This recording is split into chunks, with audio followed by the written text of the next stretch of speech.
You know, Sinai to below Amili Shivavi. Yes, of the Hotel or Mureta did another wood and I pull out a king you beat up. Now you see you just alone doing Matajaya. The only Davanaro in the town I am as a Chaku. Cause I take it down to Yakunestan Magu. Udagula Vijo, say any Naja Kankalama. Yangon Dandi Dadi, Yangon Mu, the Yangon Mune, the Dali Langwa. Tavanayi Wunditana, the Udiri, the Mabimano, the Masian Jibare. The Madana, the Makuza, the Abu de Bima. The Madana Kudisingan Pijari. The Gaji Uye Kamyo. The Gamari Dokin Minsui. The Gaji Utom Mao. The Gamari Dokin Sweet Ta Mount Ye went on. The me Matin Nuto without zero the Madana Gomu, Jang Pupio. The Nina Peter Bontravano. Yes, of the Hojaro Muretia did another robo, now you see you going Yajare. We can know the yes of the Hojaro Muretia did another robo, or Jango Yabari. Tino de Nina, the Rama Bontravano, you know, Badia Homare, Solucia. Menidonga. This is a Parido Mana Gide. This is a Liban said that Titanari Toro Yamya. She can be wrong. This is a Tibo Hero to be a hobby. Take a name Menidonga Jotare a time. This is a Liban Patabiro. A daisy with a Bantravan of Nali in Yugia. Take a name of Jomle to wrong. Tissa Sura Pali, Tissa Atipi, no be Tissa Livan and Patabiro, Messager Balido Malashide, Tissa Dava, Tissa Yan, Kitsan, Katanyan, Subio, Yan Tombazi Piti, Tissa Liva Yan, the Setna Babo, and I will let you know Piabo season Tale. Now be a pretty and be a met Palido Malashide. This are the Valley and net Limuzi, This are Livali and net the Chow Mupo. And I will pay the Doya Kaune Male, Sibira Sipani. This are a net the Chow chair to be rotly. Moguto Piagaro era the Valley and Tia no Hotara City. We know what Tia Gons and Tada Lope. Within the Yagaro,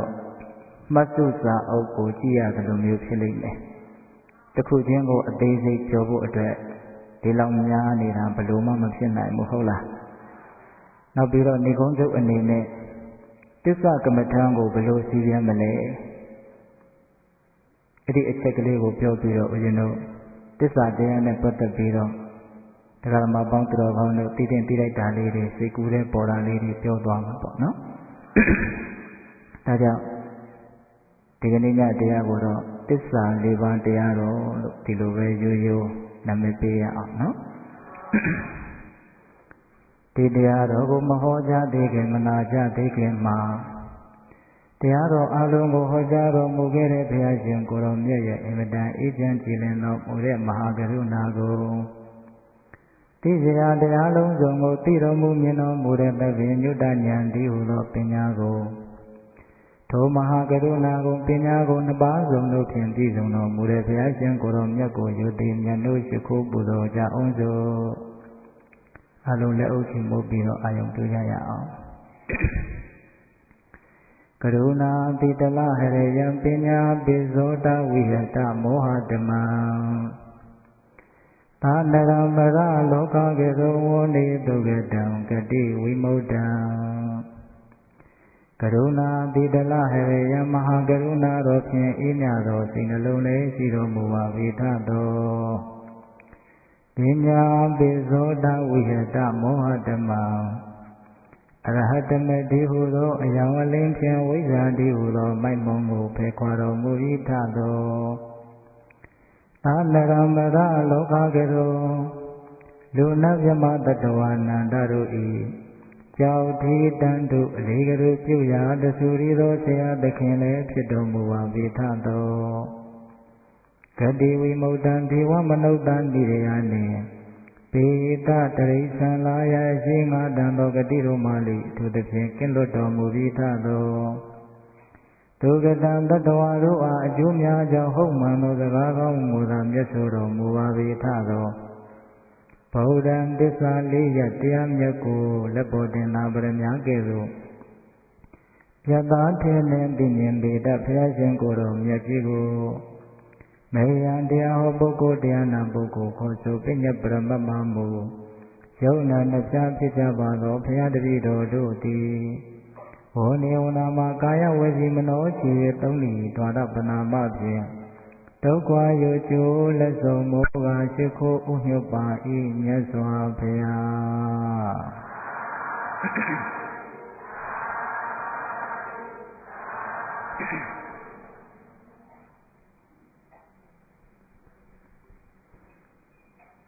သစ္စာလေးပါးတရားတော်တဲ့စတင်ပြီးတော့နာရီကျင့်ကြကြရအောင်သစ္စာလေးပါးဒီကနေ့ပြောမယ့်သစ္စာလေးပါးကအရိယသစ္စာသစ္စာဆိုတာဘာတော့ဆိုလို့ရှိရင်သစ္စာဆိုတာကဘာတွေဘလောက်ပဲကုံအချိန်ကာလတွေဘလောက်ပဲကြာတခါတရံလေးမှမဖောက်မပြန်တဲ့သဘောအငြင်းမှန်နေတဲ့သဘောကိုသစ္စာလို့ခေါ်တယ်တဲ့ဒီနေရာမှာသစ္စာဆိုတာကအမှန်တရားပေါ့သမုဒိသစ္စာလို့ရှိသေးတယ်လူတွေဝိုင်းပြီးတော့သမုဋ္ဌာလို့မှားနေတဲ့အမှန်တရားဒါယောက်ျားပဲဒါမိန်းမပဲမိန်းမကိုယောက်ျားလို့ပြောလို့မရတယ်လို့ယောက်ျားကိုလည်းမိန်းမလို့ပြောလို့မရဘူးယောက်ျားကိုယောက်ျားလို့ပြောရင်ဒါသမုဒိနယ်မှာတော့အမှန်ပေါ့ဟုတ်လားမိန်းမကိုမိန်းမလို့ပြောရင်လည်းအမှန်ပေါ့သို့တော့အဲ့ဒီသမုဒိသစ္စာနယ်ကမှန်တဲ့အမှန်တရားတွေဟာအချိန်ကာလတွေကြားလာတဲ့အခါမှာမမှန်တော့ဘူးဆိုတာဖြစ်သွားတယ်တဲ့ပစ္စံပေါ်တဲ့လူကိုတထေးလို့ပြောရင်မှန်တာပေါ့ဒါပေမဲ့မွေးသွားပြီဆိုတော့တထေးလို့ပြောတော့မှန်နေလားဒီဘဝရင်ကိုပဲပြောင်းလဲသွားလားဟုတ်လားတိုင်းဒီတထေးရဲ့ဂုံကိုတစ်သက်လုံးထိန်းနိုင်အောင်တော့သိပြီးတော့နောက်ဘဝရောက်သွားပြီဆိုတော့သူ့ကိုတထေးလို့ပြောလို့ရသေးလားမရတော့ဘူးဒါကြောင့်အပေါ်ယံအမှန်လို့ဖြင့်မှန်းနေတဲ့သမုဒိသစ္စာနေပယ်ကအမှန်တရားတွေကိုဒီနေ့မပြောပါဘူးအရိယသစ္စာဖြူစင်တဲ့မြင့်မြတ်တဲ့သစ္စာတရားအရိယာအဖြစ်ကိုပြည့်စေနိုင်တဲ့သစ္စာတရားဒီသစ္စာလေးပါးကိုတရားဓမ္မတို့ဥရှင်တို့အသေးစိတ်အဓိပ္ပာယ်လေးတွေနားလည်ကြည့်ရအောင်အဲ့တော့သစ္စာဆိုတာအရိယသစ္စာဆိုတာအချိန်မရွေးမှန်တယ်နေရာတိုင်းမှာမှန်တယ်လူတိုင်းအတွက်မှန်တယ်ဘယ်တော့ဖြစ်မှန်နေတယ်အတွန့်ရှိစွာဘယ်မျှကြာလဲတခါတရံမဖောက်ပြန်တဲ့အစဉ်မြဲကိုသစ္စာဆိုလို့တဲ့လေဒီဆိုဘုရားကြီးကချိန်ကာလတွေဘလောက်ပဲကြာဘာတွေဘလို့ပဲပြောင်းလဲသွားလို့နေဒီသစ္စာလေးပါးတရားကတော့ဘယ်တော့မှဖောက်ပြန်သွားတယ်မှားယွင်းသွားတယ်ဆိုတာမရှိဘူးဆိုကြပါစို့ဒုက္ခသစ္စာဆိုတာဘာလဲဣဒံဒုက္ခန္တိယထာဘူတံပဇာနာတိဟောဒီခန္ဓာဟာဒုက္ခပဲတဲ့ကိုယ်ခန္ဓာဒုက္ခန္ဓာပစ္စုခန္ဓာပဲဖြစ်ကိုယ်ဘဝသူ့ဘဝဘယ်ဘဝမျိုးမဆိုခန္ဓာမှန်သမျှဒုက္ခခန္ဓာမှန်သမျှဘဝမှန်သမျှသည်ဆင်းရဲခြင်းတရားပဲအဲ့ဒီခန္ဓာဟာဆင်းရဲတယ်ဆိုတဲ့အမှန်တရားသည်နေရာတိုင်းမှာမှန်တယ်လူတိုင်းအတွက်မှန်တယ်ခန္ဓာရှိတဲ့သူတိုင်းအတွက်မှန်တယ်အခုဖြစ်တဲ့ခန္ဓာမှာဆင်းရဲတာမဟုတ်ဘူးငိုတုံးကဖြစ်ခဲ့တဲ့ခန္ဓာလည်းဆင်းရဲတာပဲနောင်ဖြစ်အောင်မဲ့ခန္ဓာတွေလည်းဆင်းရဲအောင်မှာပဲခန္ဓာဟာဆင်းရဲပါဆိုတဲ့အမှန်တရားဟာဘယ်တော့ခါကာလမှမဖောက်ပြန်ဘူးဒါအမြဲမှန်နေမယ်ပေါ့နောက်ပြီးတော့အယံဒုက္ခသမုဒယောတိဟောဒီလိုချင်တယ်ရချင်တယ်ဖြစ်ချင်တယ်ဆိုတဲ့လောဘသဘောတရားတွေဆင်းရဲဒုက္ခအလုံးကိုဖြစ်စေတဲ့အရာတဲ့ဒုတိယအမှန်တရားအဲ့ဒါဘယ်တော့မှမဖောက်ပြန်ဘူးအခုလောဘကသာလျှင်ဒုက္ခကိုဖြစ်စေတာမဟုတ်ငကိုယ်တုံးကလောဘကလည်းဒုက္ခကိုဖြစ်စေတာပဲနောက်မှဖြစ်မဲ့လောဘတွေဟာလည်းဒုက္ခကိုဖြစ်စေမှာပဲကိုယ်လောဘကမှဒုက္ခကိုဖြစ်စေတာမဟုတ်သူ့လောဘလည်းဒုက္ခကိုဖြစ်စေတာပဲဒီဒေသကလူတွေရဲ့လောဘကမှဒုက္ခကိုဖြစ်စေတာမဟုတ်ဟိုဒေသကလူတွေရဲ့လောဘလည်းဒုက္ခကိုဖြစ်စေတာပဲ လောဘမှန်ရင်ဘယ်သူလောဘပဲဖြစ်ဖြစ်ဘယ်နေရာကလောဘပဲဖြစ်ဖြစ်ဘယ်အချိန်ကလောဘပဲဖြစ်ဖြစ်ဆင်းရဲဒုက္ခကိုဖြစ်စေတာကြီးပဲဒါအမြဲတမ်းမှန်နေပေါ့ဒါကြောင့်သစ္စာအရိယသစ္စာတဏှာလောဘချုပ်ရသည်ဒုက္ခချုပ်ရဆိုတဲ့တတိယနိရောဓသစ္စာတဏှာလောဘချုပ်ရင်တော့ဒုက္ခချုပ်တာပဲတဏှာလောဘမချုပ်ဘဲနဲ့ဒုက္ခဘယ်တော့မှမချုပ်ဘူးအဲ့ဒီအမှန်တရားဟာလည်းအမြဲတမ်းဒါမှန်နေတယ်ပေါ့နောက်ပြီးတော့ဦးဇင်းတို့ဒီမဂ္ဂင်7ပါးအကျင့်မြတ်တရားတွေဆင်းရဲဒုက္ခကိုကောင်းစွာကုန်ခန်းစေတဲ့အကျင့်ဒါဟာနေရာတိုင်းမှာမှန်တယ်လူတိုင်းအတွက်မှန်တယ်အချိန်တိုင်းအတွက်မှန်တယ်ဟိုတုန်းကမဂ္ဂင်7ပါးဒီဒုက္ခခတ်သိမ်းကိုငြိမ်းစေခဲ့တယ်လို့အခုမဂ္ဂင်7ပါးကိုကျင့်မယ်ဆိုရင်လည်းဒုက္ခခတ်သိမ်းကိုငြိမ်းပါပဲနောက်မှကျင့်မဲ့မဂ္ဂင်7ပါးကိုလည်းပဲဒုက္ခခတ်သိမ်းကိုငြိမ်းစေတဲ့အစွမ်းတတ္တိရှိတယ်လို့ပြောရမှာပဲမဂ္ဂင်7ပါးအကျင့်မြတ်တရားကလို့ဘယ်တရားကမှဒုက္ခကိုတကယ်မငြိမ်းစေဘူးအဲ့ဒါလို့သစ္စာ၄ပါးဒီအမြဲထာဝရမှန်းနေတဲ့အတွက်ကြောင့်တကယ်မြင့်မြတ်တဲ့သစ္စာတရားတဲ့ဒီသစ္စာ၄ပါးကိုပဲဦးဇင်းတို့အနုဘောဓဉာဏ်မှတစ်ဆင့်ပฏิဝေဒဉာဏ်ထိုးထွင်းသိတဲ့အဆင့်ထိရောက်အောင်လုပ်နိုင်မယ်ဆိုလို့ရှိရင်ရုပ်ညက်တဲ့ပုထုဇဉ်ဘဝကနေမြင့်မြတ်စင်ကြယ်တဲ့အရိယာသူတော်စင်အဖြစ်ကိုကူပြောင်းသွားစေတာပဲဒီသစ္စာ၄ပါးကိုသိတာနဲ့သူဟာသူတော်စင်ဖြစ်တာပဲသစ္စာ၄ပါးကိုပฏิဝေဒအဆင့်ဖြင့်ထိုးထွင်းမသိသေးသမျှကာလပတ်လုံးသူတော်စင်အဖြစ်ကိုမရောက်နိုင်ဘူးရုပ်ညက်နဲ့မြင်တော်တဲ့စိတ်တွေအပြည့်ရှိနေတဲ့ပုထုဇဉ်ဘဝမှာပဲနေနေရမယ်ပေါ့ဒါကြောင့်သစ္စာ၄ပါးကိုသိရင်သိတဲ့လူဟာမြင့်မြတ်သွားတယ်တတ္တဝါတွေကိုသိရင်မြင့်မြတ်သွားအောင်သစ္စာ၄ပါးဟာလုံးတလို့ဖြစ်နေတယ်ဒါကြောင့်သစ္စာ၄ပါးကိုသိအောင်ဒကာဓမ္မတို့ဦးဇင်းတို့ကြိုးစားကြဖို့မလိုဘူးလားလိုတယ်အခြေခံအားဖြင့်တော့ကိုယ်ခန္ဓာဒုက္ခန္ဓာဘုဒ္ဓခန္ဓာပဲဖြစ်ဖြစ်ကိုယ်ဘဝသူ့ဘဝဘယ်ဘဝမျိုးမဆိုဆင်းရဲဒုက္ခပဲလို့ဒုက္ခသစ္စာကိုအဲ့လောက်တော့နားလည်ထားရမယ်ကိုယ်လောဘသူလောဘဘသူလောဘပဲဖြစ်ဖြစ်လောဘမှန်သမျှဆင်းရဲကိုဖြစ်စေတာကြီးပဲလို့နားလည်ထားရမယ်လောဘတကယ်ချုပ်မှဒုက္ခတကယ်ချုပ်ရနိဗ္ဗာန်ကိုမျက်မှောက်ပြုနိုင်မယ်လို့တတိယနိရောဓသစ္စာကိုအဲ့လောက်လေးတော့သိထားရမယ်မဂ္ဂင်7ပါးကိုကျင့်သုံးမှသာလျှင်ဒုက္ခခတ်သိမ်းတကယ်ငြိမ်းစေနိုင်တယ်လို့မဂ္ဂသစ္စာရဲ့အစွမ်းကိုလည်းပဲအဲ့လောက်တော့သိထားရမယ်ဒါသစ္စာ၄ပါးပေါ့နော်အဲ့ဒီသစ္စာ၄ပါးကိုဦးဇင်းတို့အမျိုးမျိုးသောနည်းတွေဖြင့်နားလည်အောင်ကြိုးစားရမယ်ဦးဇင်းတို့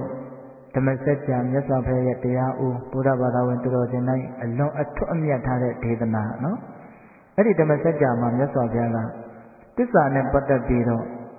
သစ္စာတစ်ပါးတစ်ပါးနဲ့အချင်းရာ၃မျိုးစီဖြင့်မြတ်စွာဘုရားသိခဲ့တယ်မြင်ခဲ့တယ်အဲ့ဒါလို့သိတဲ့အတွက်ကြောင့်ငါဘုရားဒီတပ္ပညုတဉာဏ်ကိုရတယ်ဘုရားဖြစ်တယ်လို့ဝန်ခံတယ်တဲ့ဒါတွေကိုရှင်းတော့ငါမသိခဲ့ဘူးအခုသိတယ်သိလို့မို့သူဟာဘုရားပါလို့ဝန်ခံတယ်အဲ့ဒါလို့သိပုံတွေကိုမြတ်စွာဘုရားကအသေးစိတ်ပြောပြတယ်အဲ့ဒါပေးသက်ပေါင်းတော်ကောင်းတို့တချို့သဗ္ဗေဘုဒ္ဓတများတဲ့ပုဂ္ဂိုလ်တွေ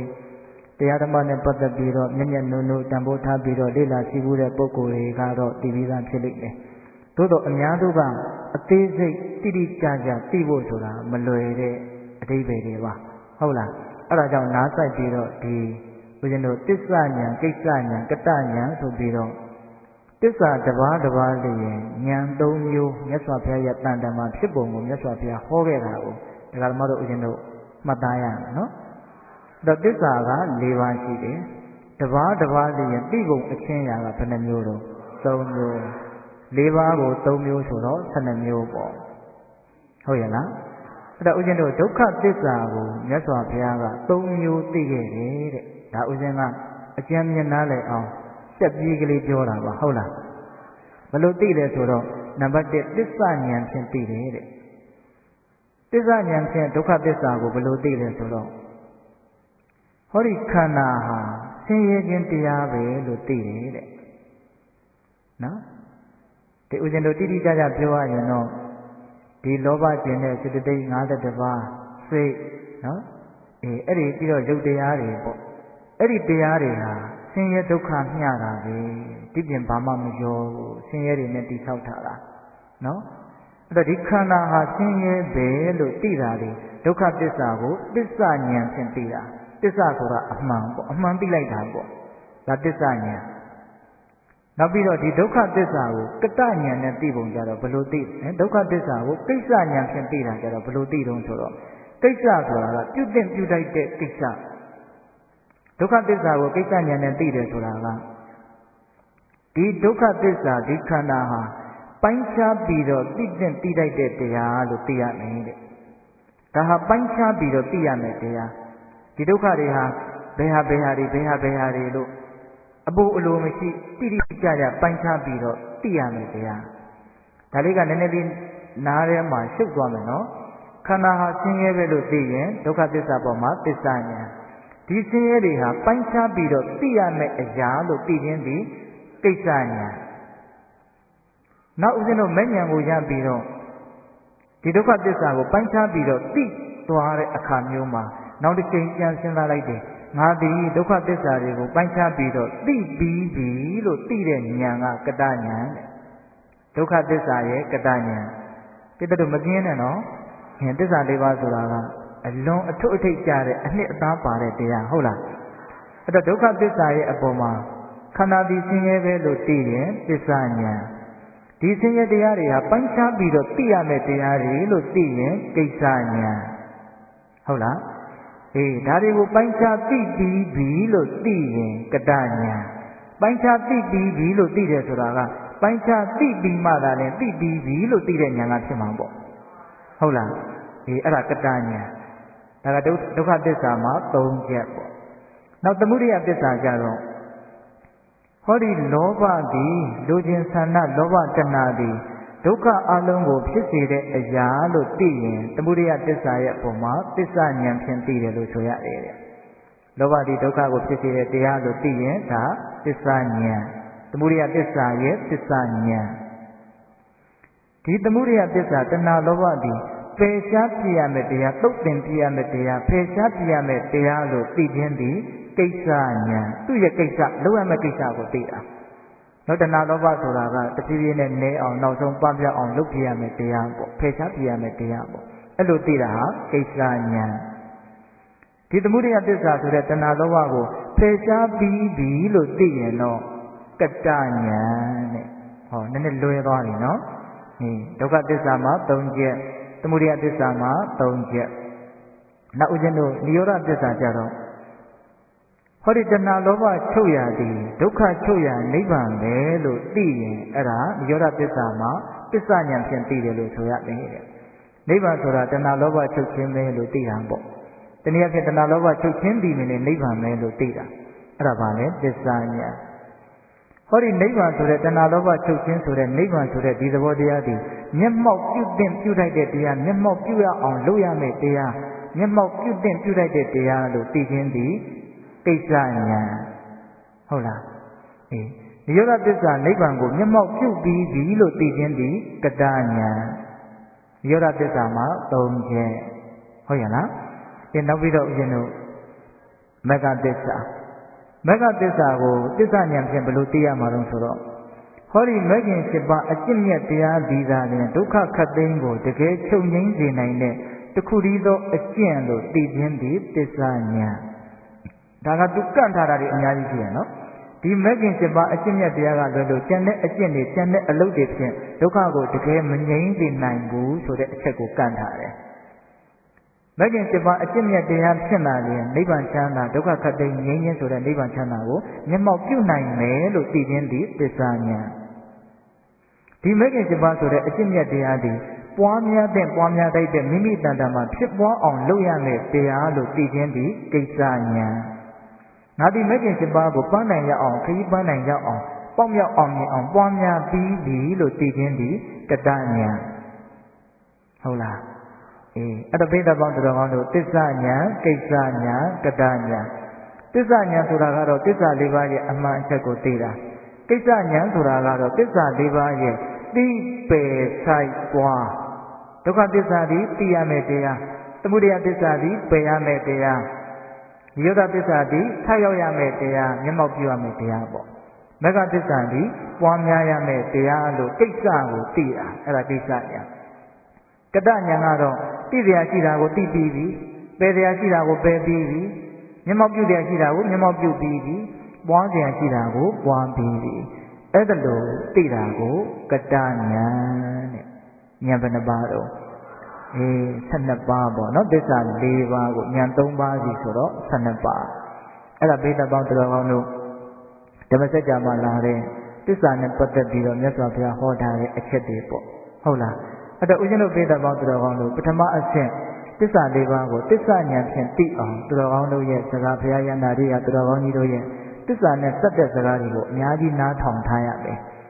အ ਨੇ ဆုံးတော့ခန္ဓာသည်ဆင်းရဲပဲလို့သိရမယ်လောဘတိဒုက္ခကိုဖြစ်စေတဲ့အရာလို့သိရမယ်လောဘချုပ်မှဒုက္ခချုပ်မှလို့သိရမယ်ဒီမဂ္ဂင်7ပါးခန္ဓာရဲ့မမြဲတဲ့သဘောကိုမမြဲဘူးလို့သိတဲ့သမာဓိတိကောင်းဆောင်တဲ့မဂ္ဂင်7ပါးကိုပွားများခြင်းတည်တာလျင်ဒုက္ခတွေကိုတကယ်ချုပ်သွားစေနိုင်တဲ့အလုံးအကျဉ်းလို့သိရမယ်သစ္စာဉာဏ်ဖြင့်အဲ့ဒီအတိကိုအခြေခံခိုင်ခိုင်မာမာသိရမယ်ပြီးရင်ကိုလုံးเสียရှိတဲ့ဒုက္ခသစ္စာကိုပိုင်းခြားပြီးတော့သိအောင်ကြိုးစားရမယ်တဏှာလောဘသမုဒယသစ္စာကိုပယ်ရှားနိုင်အောင်ကြိုးစားရမယ်နိရောဓသစ္စာကိုမျက်မှောက်ပြုနိုင်အောင်ကြိုးစားရမယ်မဂ္ဂင်7ပါးကိုပွားများနိုင်အောင်ကြိုးစားရမယ်ဒါဆိုလို့ရှိရင်တစ်ချိန်မှာကတ္တဉာဏ်ဆိုတာပြည့်စုံမလာနိုင်လေဘူးလားပြည့်စုံလာနိုင်တယ်ဟုတ်ရဲ့လားအဲ့တော့လို့ရမှာကဒုက္ခသစ္စာကိုသိဖို့သမုဒယသစ္စာကိုပယ်ဖို့နိရောဓသစ္စာကိုမျက်မှောက်ပြုဖို့မဂ္ဂင်7ပါးကိုပွားများဖို့အဲ့လိုဘာလို့ကြမလို့ကြိုးစားကြရပါဟုတ်ရဲ့လားအဲ့ဒါဥစဉ်တို့ဓမ္မစကြာပါဠိတော်မှာလာရှိတဲ့သစ္စာနဲ့ပတ်သက်တဲ့စကားတွေပေါ့ဟုတ်ရဲ့လားဥစဉ်တို့ချက်ပြီးတော့ဘာပြောမလို့ဆိုတော့ပဋိသင်္ပိဒမဲ့ပါဠိတော်မှာလာရှိတဲ့သစ္စာအနည်း16ချက်တဲ့အဲ့ဒါကိုဥစဉ်တို့လေဒီဆိုတော်ဘုရားကြီးရေးသားတော်မူခဲ့တဲ့သစ္ဆထဓိပနိဆိုတဲ့စာအုပ်သေးသေးလေးရှိတယ်နောက်ပြီးတော့သတုသစ္စာဓိပနိဆိုပြီးတော့ရှိသေးတယ်သစ္စာနဲ့ပတ်သက်ပြီးတော့ဆိုတော်ဘုရားကြီးရေးထားတာ2အုပ်ရှိတယ်ဒါဥစဉ်တို့တွေ့ရသလောက်ပေါ့လေအဲ့ဒီဒေသနာတော်တွေအဲ့ဒီသစ္စာနဲ့ပတ်သက်ပြီးတော့ဒေသနာတော်ကိုအကျေချက်ပြီးတော့ဆိုတော်ဘုရားကြီးရေးထားတာကိုဥစဉ်တို့အမိပြုပြီးတော့ဆိုတော်ဘုရားကြီးတို့ရဲ့ဉာဏ်ကျေးဇူးကိုအမိပြုပြီးတော့ဒေသပေါင်းတော်ကောင်းတို့နည်းနည်းလေးလေ့လာကြည့်ရအောင်ဟုတ်လားဒုက္ခသစ္စာနဲ့ပတ်သက်ပြီးတော့ကြည်ကြည်ပြတ်ပြတ်သိအောင်အ내အဓိပ္ပာယ်၄မျိုးပေါ့ဒုက္ခသစ္စာခန္ဓာဟာဆင်းရဲပါတယ်ဆိုတာနဲ့ပတ်သက်ပြီးတော့ပို့ပြီးတော့ကြည်ကြည်ပြတ်ပြတ်အသေးစိတ်သိရအောင်အဓိပ္ပာယ်ဖွင့်ဆိုထားတာဘယ်နှမျိုးတော့၄မျိုးခန္ဓာဟာဆင်းရဲတယ်ဆိုတာကို၄မျိုးလောက်ထပ်ပြောထားတယ်ဘယ်ပုံဘယ်နည်းဆင်းရဲတယ်ဆိုတာကိုလောဘတိဒုက္ခကိုဖြစ်စေတယ်ဆိုတဲ့သမုဒယသစ္စာနဲ့ပတ်သက်ပြီးတော့လည်း၄မျိုးပြောထားတယ်လောဘဆိုတဲ့တရားဟာဒုက္ခကိုဘယ်လိုပေးတယ်လဲဆိုတဲ့အချက်လောဘချုပ်တဲ့နိဗ္ဗာန်ကိုလည်းပဲ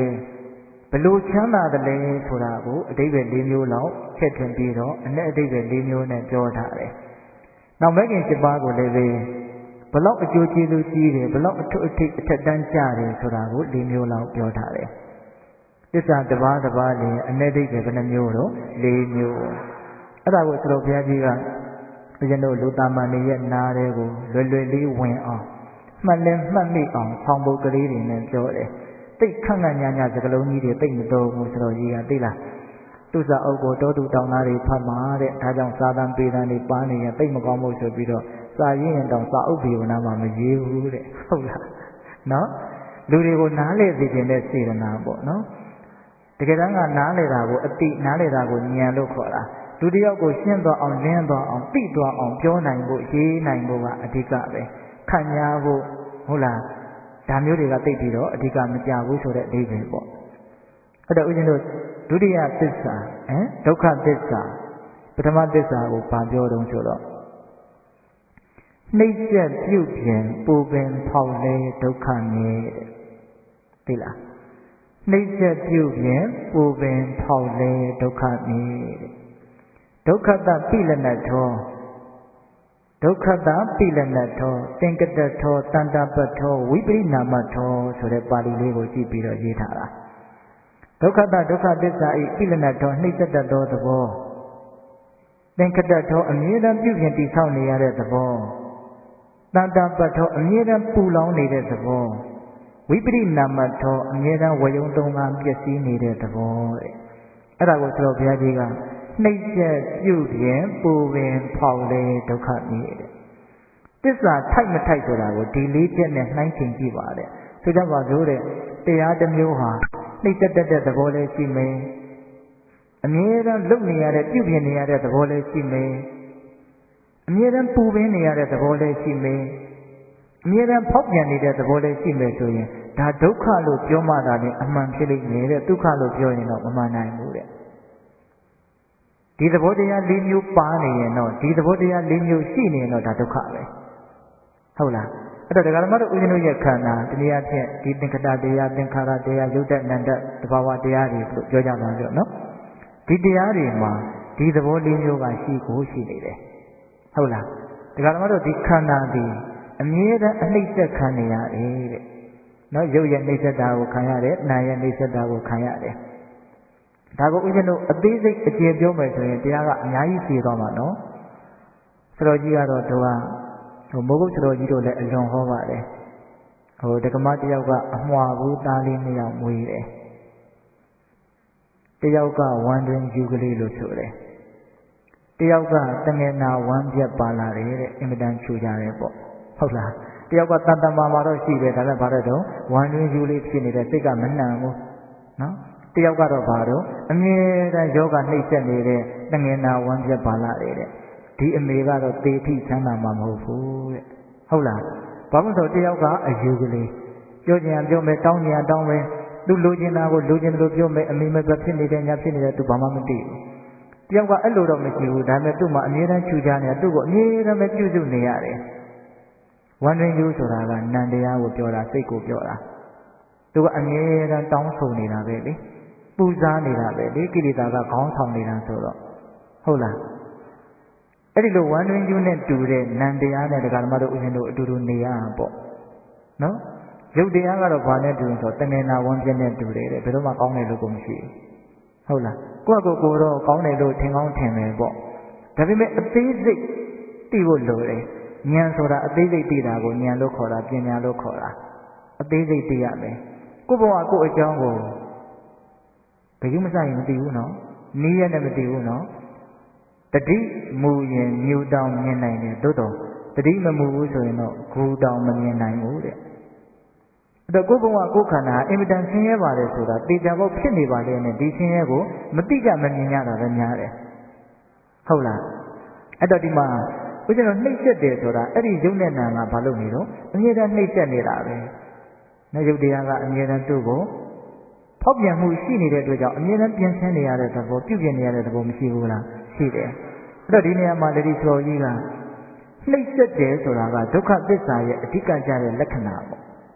နှိမ့်ဆက်တဲ့နေရာမှာကျတော့အချင်းအရာ၃မျိုးနဲ့နှိမ့်ဆက်မယ်တဲ့အဲ့ဒီအချင်းအရာ၃မျိုးကနောက်ပြောမဲ့လက္ခဏာ၃ပါးပဲသိလားအချင်းအရာ၃မျိုးနဲ့ဘယ်လိုနှိမ့်ဆက်တုံးဆိုတော့သင်္ခတအမြဲတမ်းပြုပြင်ပေးနေရတယ်ပြုပြင်ရသောအဖြစ်လည်းပဲတရားဓမ္မတို့ဥယျာဉ်တို့ကိုနှိမ့်ဆက်နေတယ်မပြုပြင်ရတဲ့အချိန်မပြုပြင်ရတဲ့နေ့ရက်ရလို့တစ်ချိန်မှတနာရီမှတရက်မှမရှိဘူးနောက်အစားအစာနဲ့ပြုပြင်ရတဲ့အဝတ်နဲ့ပြုပြင်ရတဲ့အမျိုးမျိုးပါပဲလေကံစေဥဒုအာဟာရအကြောင်းတရား၄မျိုးနဲ့အမြဲတမ်းပြုပြင်နေရတာမရှိဘူးလားလူငယ်တွေနားလည်အောင်ပြောရရင်တော့အမြဲတမ်းကြိုးစားပြီးတော့တည်ဆောက်နေရတယ်ရုန်းကန်နေရတယ်လုပ်နေရတယ်မလုပ်လို့ကျင်လည်းရက်တည်လို့မရဘူးအဲ့ဒီလိုလုပ်နေတယ်ဆိုတော့လုပ်နေရတယ်ဆိုတဲ့ကိစ္စကြီးကိုကစဒါဉာဏ်ရှိလို့ကြောက်တတ်မယ်ဆိုရင်ဒါဆင်းရဲဒုက္ခကြီးပဲဟုတ်တယ်မဟုတ်လားလုပ်နေရတယ်ကြိုးစားနေရတယ်သင်္ခတကိုဦးဇင်းတို့နည်းနည်းလေးအကျဉ်းချင်းလေးပြောကြည့်တာနော်အမြဲတမ်းပြုစုပြိုးထောင်ပြီးတော့ဒါကဓမ္မတို့ဦးဇင်းတို့ပြင်းစင်းနေရခြင်းဒီကနေခန္ဓာရဲ့နှိမ့်ဆက်ခြင်းတစ်မျိုးပဲအဲ့လိုပြုပြင်နေတဲ့ကြားတွေကကိုပဲတည်တတ်လာပြီဆိုတော့ကောင်းကောင်းလေးတည်သလားဆိုတော့မဟုတ်ဘူးအမြဲတမ်းပူလောင်နေရတယ်တဲ့မျက်စိမှာလည်းပဲအပူနဲ့နားမှာလည်းပဲအမူနဲ့ဒီတော်ရ6ပါးနဲ့ရှင်းပြတယ်ဆိုကြီးကတော့မြင်တာနဲ့ပတ်သက်ပြီးတော့မကြည်မနှက်ဖြစ်တယ်ဒေါသမီးလောင်တယ်ပေါ့ကြည်ကြည်နက်နက်ဆိုရင်လည်းလောဘမီးလောင်တယ်ပေါ့ပူမှန်းမသိပူတယ်မီးပေါ့တို့ကြတော့ဒေါသကတော့ပူမှန်းသိတဲ့မီးပေါ့ဟုတ်လားအဲ့တော့ဒကာဓမ္မတို့ဦးဇင်းတို့ဘဝမှာပူလောင်ခြင်းဆိုတာတွေဟာရှိနေတယ်စိုးရိမ်ခြင်းဆိုတာရှိတယ်ဟုတ်လားစိတ်တိုင်းမကြခြင်းဆိုတာရှိတယ်အဲ့ဒါတွေနဲ့ပူပူလောင်လောင်နေရလို့အဲ့ဒါကိုသန္တာပဋ္ဌပူလောင်ခြင်းဆိုတာရှိတယ်ဒါလူဘဝရဲ့ပူလောင်ခြင်းဆိုတာတဲ့အပေဘဝဆိုတာရဲ့ပူလောင်ခြင်းကြတော့အများကြီးကြီးမသွားဘူးလားကြီးသွားမယ်နှိမ့်ဆက်ပုံလေးကိုဆရာကြီးကပြုပြင်ရတဲ့ကိစ္စနဲ့လည်းနှိမ့်ဆက်တယ် ပူပန်ရတဲ့ကိစ္စနဲ့လည်းနှိပ်စက်တယ်ပြီးတော့ဝိပရိနာမတစ်မျိုးတစ်မျိုးပြောင်းလဲသွားတယ်ဖောက်ပြန်သွားတယ်တဲ့အဲ့ဒီနည်းနဲ့လည်းပဲနှိပ်စက်တယ်ဒုက္ခသစ္စာရဲ့အနတ္တိကဘယ်နှမျိုးတော့၄မျိုးပိလနတ်တော့နှိပ်စက်တယ်သင်္ကတထောပြုပြင်နေရတယ်အမြဲတမ်းတည်ဆောက်နေရတယ်ကြိုးစားနေရတယ်အထုတ်နေရတယ်ဟုတ်လားတန်တပတ်ထောပူလောင်နေရတယ်ဆင်းရဲနေရတယ်ဝိပရိနာမတော့တစ်မျိုးတစ်မျိုးအမြဲတမ်းပြောင်းလဲနေတယ်ကောင်းလို့လည်းထိန်းထားလို့ရတာမျိုးမဟုတ်ဘူးတစ်မျိုးတစ်မျိုးအမြဲတမ်းဖြစ်နေတာပဲပြီးသွားပြန်တာပဲပြီးသွားပြန်တာပဲအမြဲတမ်းပြီးဆုံးနေတဲ့ကိစ္စကြီးကဒကာဓမ္မတို့ဦးဇင်းတို့ရဲ့ဘဝရဲ့ဒီရှင်သန်ခြင်းဆိုတာကိုနှိမ့်ဆက်နေတာပဲပြီးဆုံးနေတာပဲပြီးဆုံးသွားတာပဲဟုတ်လားအဲ့ဒီဟာကိုဒုက္ခသစ္စာရဲ့အနတ္တိပဲ၄မျိုးတစ်ခုချင်းအကျယ်ကတော့ဉာဏ်ရှိရင်ရှိသလောက်ဒါစဉ်းစားကြည့်ပါပိလနတ်တော်ခန္ဓာဟာနှိမ့်ဆက်အပ်သောနှိမ့်ဆက်တတ်သောလို့သူကအဲ့လိုတော့နှမျိုးပြောထားတယ်အနှိမ့်ဆက်လည်းခံရတယ်နှိမ့်ဆက်တတ်တယ်ဟုတ်လားသင်္ခတတော်အမြဲတမ်းပြုပြင်နေရတယ်ပြီးတော့ပါတော့တန်တပတ်တော်အမြဲတမ်းပူလောင်နေရတယ်ဒါပူတယ်ဆိုတဲ့ကိစ္စကဒကာဓမ္မတို့ဦးဇင်းတို့ရိုးရိုးလေးပြောရရင်ပူတယ်ဆိုတာကမကြာခဏအေးဘူးမှပူတယ်ဆိုတာကိုသိတာအပူလေးကြီးအမြဲနေရင်ပူတယ်ဆိုတာသိပြီးတော့မသိတော့ဘူးအဲ့တော့တို့ဘာပူလို့လဲလို့ထင်ကောင်းထင်လိမ့်မယ်နော်ပူတယ်ဆိုတာကိုသိပြီးရင်အေးဘူးအောင်လည်းကြိုးစားကြည့်ရပါဟုတ်လားအဲ့ဒါလိုပူလောင်ခြင်းနဲ့နောက်ဆုံးကြတော့ဘာဖြစ်သွားတော့ဝိပရိနာမပြောင်းလဲဖောက်ပြန်သွားတယ်အဲ့ဒါဒီကရင်ဒုက္ခသစ္စာရဲ့အနတ္တိပဲ၄မျိုးတဲ့နှိမ့်ဆက်ပြုပြင်ပူပင်ဖောက်လဲဒုက္ခမြဲတဲ့ဖောက်မှုကလေးရရင်ပြီးရနော်တရားကြီးဒီမှာအရာဦးဇင်းတို့နောက်ဒုတိယသမုဒယသစ္စာရဲ့အနတ္တိပဲ၄မျိုးအဲ့ဒါကြတော့သူတို့ဘုရားကြီးကစီဘူးနှင်းဆောင်ဖွဲ့နှောင်နှောက်ရက်အချက်၄ပါးဒုက္ခပွားလို့ရေးတယ်စီဘူးနှင်းဆောင်ဖွဲ့နှောင်နှောက်ရက်အချက်၄ပါးဒုက္ခပွားတဲ့သမုဒယသစ္စာဤအာယုဟနထောဒုက္ခတွေကိုအမြဲတမ်းစုဆောင်းစီးပူးနေသောအနတ္တဘောဟုတ်လားအာယုဟနတဲ့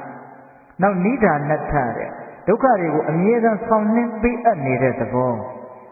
တန်ယောကတ်ထောတဲ့အမြဲတမ်းဒုက္ခတွေနဲ့ရှင်တွဲနေတဲ့သဘောဟုတ်လား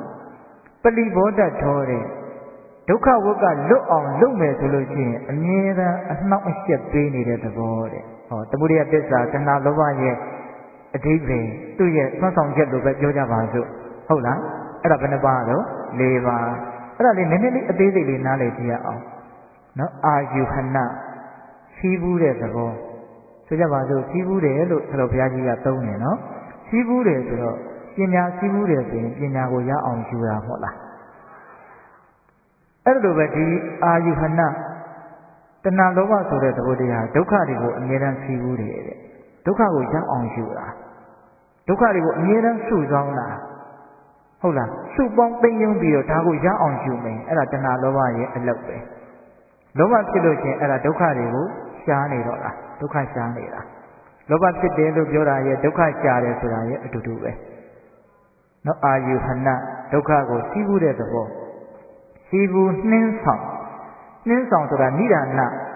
ကိုတော်ဘုရားကြီးကဆောင်နှင်းတယ်လို့အဓိပ္ပာယ်ပြောတာဆောင်နှင်းတယ်ဆိုတာတစုံတစ်ယောက်ကကိုယ့်ကိုတစုံတစ်ခုပေးအပ်လိုက်တဲ့သဘောပေါ့အဲ့တော့တဏှာလောဘဆိုတဲ့သမုဒယသစ္စာတွေတတ္တဝါကိုဆင်းရဲဒုက္ခကိုပေးတာအဓိပ္ပာယ်တော်တော်ကောင်းတယ်နော်ဒီမိုင်းညာပထမအဓိပ္ပာယ်ကဘာလဲဒုက္ခကိုရှာတာဒုတိယအဓိပ္ပာယ်ကဒုက္ခကိုသူများကကိုယ့်ကိုပေးတယ်လို့မျိုးတဏှာလောဘကကိုယ့်ကိုပေးမှယူလိုက်ရမှာဟုတ်လားလောဘဖြစ်လာရင်တော့ဒုက္ခတွေကိုရတော့တာပဲရှာတာကိုရမှာပေါ့အဲ့ဒီအဓိပ္ပာယ်ပါပဲဟုတ်ရဲ့လားအဲ့တော့အာယုဟနဆိုတာဒုက္ခတွေကိုစုဆောင်းတဲ့စီးပူးတဲ့သဘောရှားတဲ့ဖွေတဲ့သဘောနိဒာနထဆိုတာကဒုက္ခတွေကိုအပေးခံရတဲ့သဘောဆောင်နှင်းခံရတာတန်ယောကတ်ထောဆိုတာကဒုက္ခတွေနဲ့ပဲအမြဲတမ်းနေရတာဒုက္ခနဲ့ကိုယ်နဲ့ကိုကျိုးတစ်ချောင်းနဲ့ပူးပြီးတော့ချီနှောင်တုတ်ထားသလိုမျိုးပေါ့ဒီလောဘက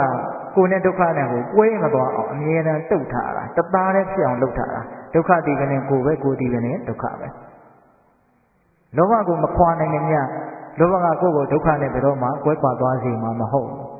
ဒုက္ခနဲ့ကိုယ်နဲ့အမြဲတမ်းပုကတ်နေအောင် တဏှာလောဘကလှုပ်ထားနိုင်တဲ့အစွမ်းရှိတယ်အဲ့ဒါကိုတန်ယောကထနော်ရှင်တွဲထားတဲ့သဘောပေါ့နော်ဒီနောက်ဆုံးနေ့တွေကဘာလဲဆိုတော့ပလီဘောဓာတဲ့ပလီဘောတထပလီဘောဓာဆိုတာကအနှောင့်အယှက်ပေးတဲ့သဘောဒီကရမတို့ဦးဇင်းတို့ရံဖာရံခါသူတော်ကောင်းတွေကိုအမိပြုလို့သူတော်ကောင်းတရားကိုနာရလို့အတိမှအမြင်မှန်လေးရလို့ငါကောင်းတာလေးလုပ်ဦးမှာပါဒီဒုက္ခတရားတွေကလွတ်အောင်လုပ်ဦးမှာပါလို့တချို့အဲ့ဒီထိစိတ်ရှိတယ်နော်တချို့ကြတော့အဲ့ဒီအစိတ်မရှိပါဘူးကောင်းတာလုပ်လို့ချင်းတန်တရားထဲမှာချမ်းချမ်းသာသာနေရမယ်ဆိုပြီးတော့တန်တရားချမ်းသာလောက်ကိုပဲရည်ရွယ်ပြီးတော့ကောင်းတာလုပ်တဲ့လူလည်းရှိပါတယ်ဒါပေမဲ့ကောင်းတာကိုဘယ်လိုရည်ရွယ်ချက်နဲ့လုပ်ရမှာလဲဆိုရင်တကယ်တမ်းကဒီဒုက္ခဝိဆင်းရဲကလွတ်ဖို့ဆိုတဲ့ရည်ရွယ်ချက်နဲ့လုပ်ရပါဘယ်လိုရည်ရွယ်ချက်နဲ့ပဲကောင်းတာကိုလုပ်အဲ့ဒီတဏှာလောဘကတော့လိုက်ပြီးတော့နှောင့်ယှက်လိမ့်မယ်တဲ့အဲ့တော့သူကအနှောင့်ယှက်ပေးမဲ့လူပဲထွက်ရလမ်းကြီးမက္ခကြီးကိုတားဆီးနှောင့်ယှက်ကန့်ကွက်တတ်သောအနတ်သဘောလို့မောဂုတ်ဆရာဘုရားကြီးကတော့အဲ့လိုပြောတာပဲတကယ်တမ်းကြိုးစားပြီးတော့ဒီဒုက္ခတွေကထွက်တော့မယ်ဟေ့လို့ရုန်းကန်တဲ့လူကိုပို့ပြီးတော့တောင်းနှောင့်ယှက်နိုင်တယ်ဟုတ်လားဒါကြောင့်ပฏิဘောဓထောတဲ့တဏှာလောဘဆိုတာတတ္တဝါတွေကိုကောင်းတာကိုမလုပ်ဖြစ်အောင်လုပ်ဖြစ်ရင်လည်းမထိရောက်အောင်အမြဲတမ်းအနှောင့်အယှက်ပေးနေတဲ့သဘောရှိတယ်တဲ့ဟုတ်လားဒါကြောင့်တဏှာလောဘဆိုတဲ့သမုဒိယသစ္စာနဲ့ပတ်သက်ပြီးတော့နားလည်ရမယ့်အနတ္တိတွေဘယ်နှမျိုးလဲ၄မျိုးအာယုဟနဒုက္ခတွေကိုစီးပူးတဲ့သဘောရှားဖွေတဲ့သဘောနိဒာနတ္ထဒုက္ခတွေကိုအပေးခံရတဲ့သဘောဆောင်နှင်းတဲ့သဘောဒုက္ခတွေရတော့မှာပေါ့တန်ယောဂတော်ဒုက္ခတွေနဲ့အမြဲတမ်းအတူတူရှင်တွဲပြီးတော့နေရတဲ့သဘောမကွေးမကွာပေါ့နော်ပฏิဘောဓတော်ကောင်းတာလုပ်မဲ့ကြံရင်အမြဲတမ်းအနှောင့်အယှက်ပေးနေတဲ့သဘောဒါကိုပိဋကပေါင်းတော်ကောင်းလို့ကိုယ်ပိုင်ဉာဏ်လေးနဲ့ခံစားတတ်ဖို့တော့လိုမယ်နော်ကောင်းတာလုပ်တော့မယ်အကြီးကြီးလုပ်မဲ့ကြံလေးတွေအကြီးကြီးအနှောင့်အယှက်ပေးနေတယ်ပါပဲဟုတ်လားဒီနေရာမှာဦးဇင်းတို့ဇလန်းလေးတွေဇတ်တော်လေးတွေဘုရားလက်ထက်ကအဖြစ်ပြလေးတွေပြောမယ်ဆိုရင်ပြောတဲ့အများကြီးရှိတာပေါ့နော်ကောင်းတာလုပ်မဲ့ကြံပြီးတော့မှမအောင်မြင်တော့ဘူးမပေါက်မြောက်တော့ဘူးဒါကြောင့်နှောင့်ယှက်လိုက်တာတို့ဒီသမုဒိယသစ္စာကပဲနှောင့်ယှက်လိုက်တာပဲဟုတ်ရဲ့လားအဲ့လိုတွေကိုယ်တိုင်လည်းပဲကြိုးစားဘူးပြီးတော့အတွေ့အကြုံလည်းရှိမှာပါ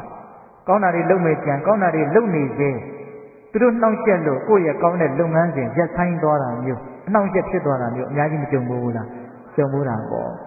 ဒါကြောင့်ပฏิဘောဓထောတဲ့သမုဒိယသစ္စာဆိုတာတတ္တဝါတွေဒုက္ခဝုက္ကမလွတ်ရအောင်အမြဲတမ်းအနှောင့်ယှက်ပေးနေတဲ့သဘောရှိတယ်ဆရာဘုရားကြီးကတော့ဗာနဲ့ဥမာပေးတော့ဆိုတော့ထောင်သားတယောက်ထောင်ထဲကထွက်ပြေးမယ်ပြန်လို့ရှိရင်ထောင်ပိုင်တွေအာဏာပိုင်တွေအကျက်တွေကအတင်းဖမ်းဆီးပြီးတော့သူ့ကိုပိုးပြီးတော့အချင်းအကျက်ကြအောင်ထားထားလိုက်တယ်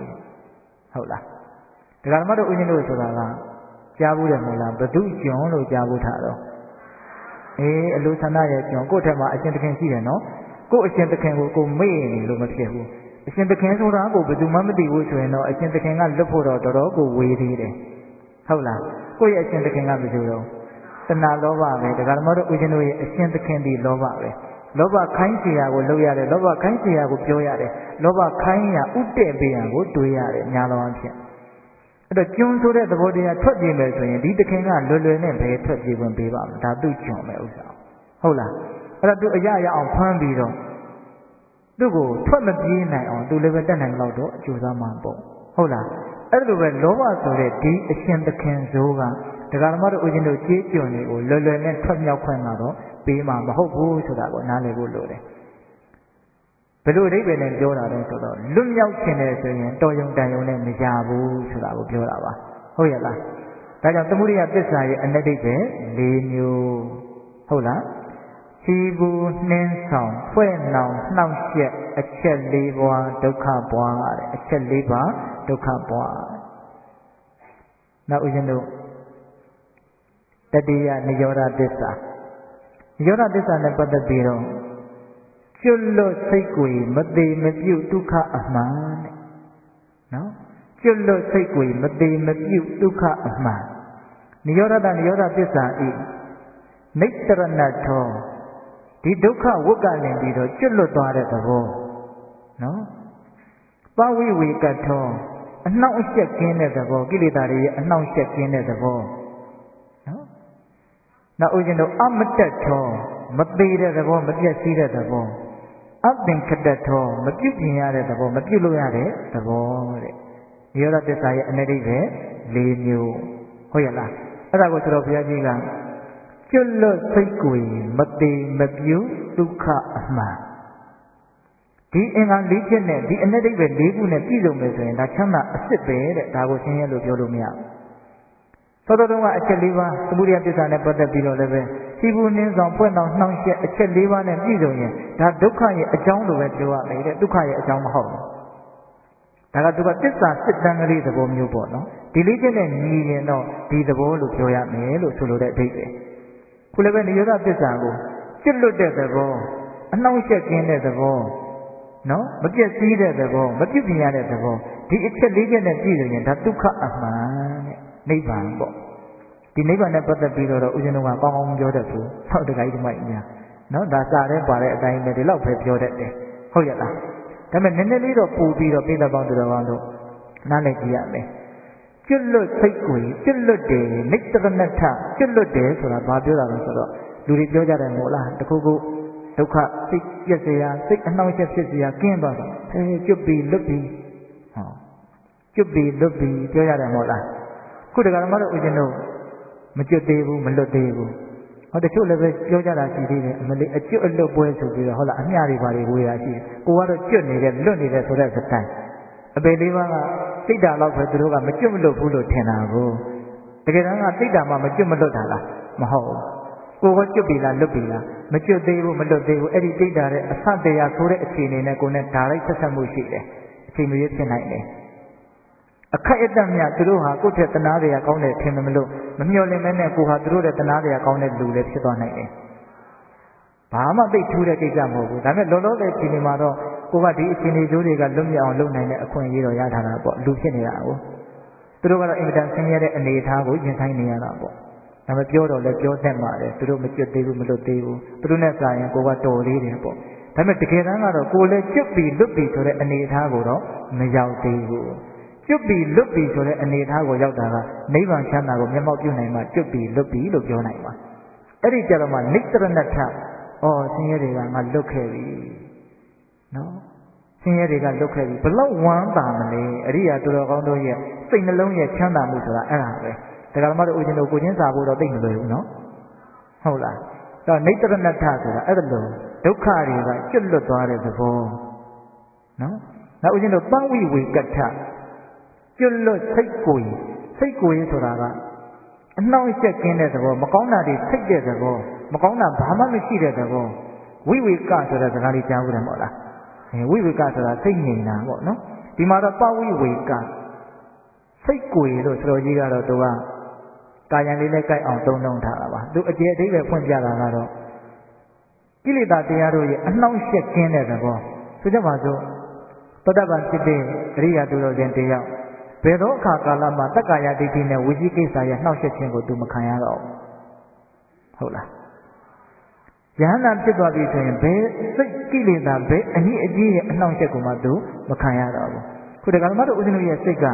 မြဲတမ်းမကောင်းတဲ့ဓာတ်တွေရဲ့အနှောင့်အယှက်ပေးခြင်းကိုခံနေရတယ်ကိုမအနှောင့်အယှက်ကင်းနေနေရတယ်လို့မရှိဘူးဒါပေမဲ့တကယ်မှတော့ဦးဇင်းတို့ကစိတ်ရတရားတွေနဲ့တွေ့မှစိတ်တွေတော့တော်တော်တူမှနင်တို့ငါ့ကိုတော်တော်အနှောင့်အယှက်ပေးတာနော်အဲ့ကြတော့အနှောင့်အယှက်လို့တော့ပြောတယ်နော်စိတ်ထဲမှာအနှောင့်အယှက်ဖြစ်ပြီဆိုတော့ပြောတော့မပြောဘူးလားဒါပေမဲ့အသေးအမွှားအနှောင့်အယှက်ကလေးတွေကြတော့မသိဘူးပေါ့အကြီးကျယ်ဆုံးအနှောင့်အယှက်ကတော့တက္ကာယဒိဋ္ဌိပဲဒါပေမဲ့သူနဲ့အမြဲနေနေတာဆိုသူ့အကြောင်းကိုလည်းသိပြီးတော့မသိကြတာလည်းများပါတယ်အဲ့တော့ဒီနေရာမှာပဝိဝေကအနှောင့်အယှက်ကင်းတဲ့သဘောလို့နိဗ္ဗာန်ကိုအဲ့လိုအကျဉ်းမြင်နားလည်ရမယ်နိတ္တရဏဒုက္ခအလုံးကကျွတ်လွတ်တဲ့သဘောပဝိဝေကအနှောင့်အယှက်ကင်းတဲ့သဘောပြီးတော့ပါတော့အမတ္တထပျက်စီးခြင်းမရှိတဲ့သဘောအဖြစ်မရှိလို့အပြည့်မရှိဘူးပေါ့ဗျာဟုတ်လားအမတ္တမတ္တဆိုတာပေတဲ့ဓာတ်ပေါ့ခုတည်းကမှတော့ဦးဇင်းတို့ခန္ဓာကမတ္တဓာတ်ပေတဲ့ဓာတ်အမတ္တနိဗ္ဗာန်ကမပေတဲ့ဓာတ်လောကကြီးမှာပရမတ္ထတရား၄ပါးရှိတယ်လို့ကြားဘူးတယ်မဟုတ်လားစေတသိက်ရုပ်နိဗ္ဗာန်တကယ်ရှိတယ်နော်ပရမတ္ထတရားတစ်မျိုးနော်ကိုမသိသေးလို့မရှိဘူးလို့မအောင်မိနေနဲ့ဟုတ်လားဒီစိတ်စေတသိက်ရုပ်ဆိုတဲ့သင်္ခတတရားတွေကတော့မတ္တဓာတ်သေဆုံးတဲ့ပြီးဆုံးသွားတဲ့ကြောက်ပြတ်သွားတဲ့တစ်မျိုးတစ်မျိုးအကြောင်းလဲနေတဲ့သဘောတွေပေါ့အများနဲ့သူကတော့ပြီးဆုံးသွားတယ်အသစ်ဖြစ်တယ်ပြီးသွားပြန်တယ်ကုန်သွားပြန်တယ်ကြောက်သွားပြန်တယ်အသစ်ဖြစ်တယ်ကြောက်သွားပြန်တယ်အဲ့ဒီဖြစ်တာနဲ့ ပြက်တာကဉာဏ်ဆံလို့အမြဲတမ်းတီးနေတယ်လို့ထင်နေလားဟုတ်လားအဲ့တော့သင်္ကတတရားနဲ့တော့ပြောင်းပြန်ဒုက္ခသစ္စာနဲ့တော့ပြောင်းပြန်ဒုက္ခသစ္စာကသင်္ကတထောနိရောဓသစ္စာကအသင်္ကတထောအသင်္ကတဘာမှပြုပြင်ရတဲ့သဘောမရှိဘူးနော်ဒုက္ခသစ္စာကဝိပရိနာမထောအမြဲတမ်းဖောက်လွဲဖောက်ပြန်ပျက်စီးနေတဲ့သဘောနိရောဓသစ္စာကြတော့အမတ္တထောမတည်တဲ့ဓာတ်မပျက်စီးဘူးပေါ့မဖြစ်လို့မပျက်စီးတာပေါ့ဟုတ်လားသူကအမြဲတမ်းရှိနေတဲ့တရားဒါတွေကပြောရတာနိဗ္ဗာန်ဆိုင်ရာတရားတွေကိုဦးဇင်းတို့အများကြီးဖတ်ကြည့်တယ်နားလည်ဖို့အလွန်ခက်တဲ့အရာဟုတ်လားနားလည်ဖို့အလွန်ခက်တယ်ဦးဇင်းတို့ပုံမြင်လေးတစ်ခုလည်းပြောနေကြပါပဲလိတ်နဲ့ငါးနဲ့ပုံမြင်ကြားဘူးတယ်မဟုတ်လားလိတ်နဲ့ငါးနဲ့ကအလွန်ရင်းနှီးတယ်တဲ့ဒီနေ့ကျတော့လိတ်ကကုန်းပေါ်တက်ပြီးတော့ဥဥလာလိတ်မကြီးအဲ့တော့ငါးမကြီးကဟာတကယ်ချင်းဘယ်ရောက်သွားလဲမသိဘူးပေါ့နောက်ဥပြီးတော့ပြန်လာတော့ညိဘယ်သွားနေတော့ငါဥသွားဥနေဘယ်သွားဥတာကုန်းပေါ်တက်ပြီးတော့ဥတာကုန်းဆိုတာဘာပြောတာလဲလို့မေးတယ်တဲ့ငါကကုန်းဆိုတာနေအောင်ဒီလေးနဲ့နွေနွေထွေးထွေးပန်းမွန်လေးတွေကလည်းလှလှပပကုန်းအကြောင်းကိုရှင်းပြတယ်ငါကဘာမှနားမလဲသူကရေထဲပဲအမြဲနေနေတဲ့အကောင်ကိုလိတ်ကတော့ရေထဲလည်းနေတယ်ကုန်းပေါ်လည်းနေတယ်ကုန်းအကြောင်းကိုသူကောင်းကောင်းသိတယ်သူကကုန်းအကြောင်းကိုရှင်းပြလေးလေးငါကနားရှုပ်လေးလေးအဲ့တော့နိဗ္ဗာန်ချမ်းသာဆိုတာကိုဒကာဓမ္မတို့ဦးဇင်းတို့တကယ်သိကျင်တယ်ဆိုလို့ရှိရင်မဂ္ဂင်7ပါးကိုပွားများပြီးတော့လောဘကိုအထိုက်အလျောက်လောက်နည်းအောင်လုပ်နိုင်ရင်ကိုပဲနည်းနည်းတော့သိမိမယ်နော်တကယ်တိတိကျကျသိရမှာတော့သက္ကာယဒိဋ္ဌိနဲ့ဝိသိကိစ္စကိုပယ်နိုင်တဲ့အဆင့်ကိုရောက်အောင်လုပ်ရင်တော့ဒါနိဗ္ဗာန်ချမ်းသာကိုကောင်းကောင်းစပြီးတော့ဒါမျက်မှောက်ပြုနိုင်ပြီသိနိုင်ပြီပေါ့ဟုတ်ရဲ့လားအဲ့ဒီအဆင့်မှမရောက်သေးဘူးဆိုရင်တော့ဒါသူတော်ကောင်းကြီးတွေပြောတာကိုဒီတိုင်းပဲဆိုပြီးတော့စာပေနဲ့အညီတော့မှတ်သားလို့တော့ရမှာပေါ့လေဒါလည်းမှားတယ်လို့မဆိုပါဘူးဟုတ်လားသို့တော့ကိုယ့်ရဲ့ဉာဏ်နဲ့ရှင်းရှင်းလင်းလင်းသိဖို့ဆိုတာကတော့အရိယာပုဂ္ဂိုလ်ကြီးတွေမှသာလည်းတိတိကျကျရှင်းရှင်းလင်းလင်းသိနိုင်တယ်သိကျင်တယ်ဆိုရင်တော့ပုထုဇဉ်ဘဝနဲ့ထိုင်းပြီးတော့တွေးနေုံမျှနဲ့ဝေဖန်နေုံမျှနဲ့တချို့ကမယုံဘူးဆိုတာရှိသေးတာကိုဟုတ်လားအဲ့လိုလုပ်နေုံမျှနဲ့အဖြေမှန်ဆိုတာမပေါ်နိုင်ဘူးဟုတ်ရဲ့လားဒါကြောင့်ဒီမှာတော့မြတ်စွာဘုရားကအတိအကျကိုဟောတာကနိဗ္ဗာန်ဆိုတာတကယ်ရှိတဲ့တရားဟုတ်လားတကယ်အရှိတရားကိလေသာတွေဖုံးနေလို့မမြင်ရတာတန်တိကေနဝိဇ္ဇာနံတိနီးနီးလေးနဲ့ကိုမမြင်ရတာလို့ပြောတာပဲဟုတ်တယ်နောက်ကျောမှာရှိနေမယ်ဆိုရင်ပိဋိနီးနီးလေးနဲ့မြင်ရမလားဒါကဥပမာပြောတာပါနောက်ကျောမှာရှိတဲ့တစုံတစ်ခုသောအရာနီးနီးလေးနဲ့မြင်ရသလားသိဝေးလို့မတွေ့တာတော့မဟုတ်ဘူးတဲ့သို့တော့ကိလေသာတွေကဒုနဲ့ဒေနဲ့ဖုံးထားပွာထားတာဆိုတော့မမြင်ရဘူးပေါ့ဟုတ်ရဲ့လားအဲ့တော့ဦးဇင်းတို့နိရောဓသစ္စာရဲ့အနတိပဲဘယ်နှမျိုးတော့၄မျိုးအမတ္တထောမသေးတဲ့သဘောအသင်္ကတထောဘာမှပြုပြင်စရာမလိုတဲ့သဘော၄မျိုးနော်ကျွလွတ်စိတ်ကိုမသေးမဖြူဒုက္ခအမှန်နောက်ဦးဇင်းတို့မဂ္ဂသစ္စာရဲ့အနတိပဲ၄မျိုးကျတော့သတော်ဘုရားကြီးကထွတ်မြောက်တည်ခိုင်မြင်နိုင်ကြီးကဲသူ့လမ်းမြဲတဲ့နော်မဂ္ဂတမဂ္ဂသစ္စာဤနေညာနတ်ထောဟောဒီဆင်းရဲလာတဲ့တန်လျာဝုတ်ကနေပြီးတော့ထုတ်ဆောင်သွားတဲ့သဘောထွတ်မြောက်ရာလမ်းသဘောပေါ့နေညာနတ်ထနော်ထွတ်မြောက်စေတဲ့တရားသောတော်ကနိတ္တရဏထကပါလေထွတ်မြောက်သွားတာပဲနော်အဓိပ္ပာယ်ကတော့နိဗ္ဗာန်ကလည်းပဲလွတ်မြောက်သွားတဲ့သဘောဒါကတော့သူကထွက်အောင်ကြိုးစားပေးမယ်ထွတ်မြောက်အောင်ဆောင်ကျင်းပေးမယ်ပေါ့အဓိပ္ပာယ်လေးခက်ဆင်စင်မတူဘူးလားတူတယ်ဟိုကတော့လွတ်မြောက်သွားတဲ့သဘောဒီဟာကတော့လွတ်မြောက်အောင်လုပ်ပေးတဲ့သဘောလို့အကျဉ်းမြင်နားလည်လို့မရဘူးလားနေညာနတ္ထလွတ်မြောက်ကြောင်းတရားမဂ္ဂသစ္စာဆိုတာလွတ်မြောက်ကြောင်းတရားဒုက္ခတွေကလွတ်မြောက်ကြောင်းတရားထွတ်မြောက်တည်ခိုင်တဲ့တည်ခိုင်ဆိုတာကဥစဉ်တို့ဟေတုထောဆိုတာကိုသတော်ဘုရားကြီးကတည်ခိုင်အင်မတန်မြင့်မြတ်တဲ့သူတော်ကောင်းဓာတ်တွေရဲ့ကြီးပွားခြင်းတည်တံ့ခြင်းခိုင်မြဲခြင်းရဲ့အကြောင်းကိုတည်ခိုင်လို့ဆိုရရည်တယ်။ဒါပေမဲ့ဦးဇင်းတို့အဘိဓမ္မာတွေကိုလှမ်းကြည့်တဲ့အခါကျတော့ဟေတုထောဆိုတာအကြောင်းလို့အဲ့လိုအဓိပ္ပာယ်။နော်ဦးဇင်းတို့ညောင်လေးပင်တော်ဆိုကြီးကလည်းပဲဒီဟေတုထဆိုတာမဂ္ဂင်7ပါးဒီနိဗ္ဗာန်ရခြင်းမျက်မှောက်ပြုခြင်းရဲ့အကြောင်းဆိုပြီးတော့အဲ့လိုရှိတယ်။အဲ့ဒါလေးကလည်းတစ်မျိုးအဓိပ္ပာယ်ရှင်းတယ်။ဦးဇင်းတို့သုတေသနတယုတ်ပြအဘိဓမ္မာရေးတဲ့ဆရာတော်ဥပ္ပါဒရဲ့အဘိဓမ္မာလည်းပဲဟိတုထဆိုတာကိုနိဗ္ဗာန်ရခြင်းရဲ့နိဗ္ဗာန်မျက်မှောက်ပြုခြင်းရဲ့အကြောင်းလို့ပြောတယ် ဒါမဲ့ဆိုတော့ဘုရားကြီးရဲ့အဲ့သစ္စာဒေဂနီမှာကြတော့ဒီမဂ္ဂင်7ပါးနဲ့ပတ်သက်ပြီးတော့ဟိတုထအဲ့ဒါကိုကြတော့သူတော်ကောင်းအင်မတန်မြင့်မြတ်တဲ့စိတ်သက်စင်ကြယ်မှုတွေရဲ့တရား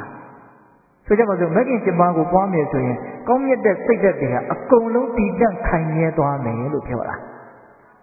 ဆိုကြတော့တော်တော်တိတိကျကျရေးတာပဲ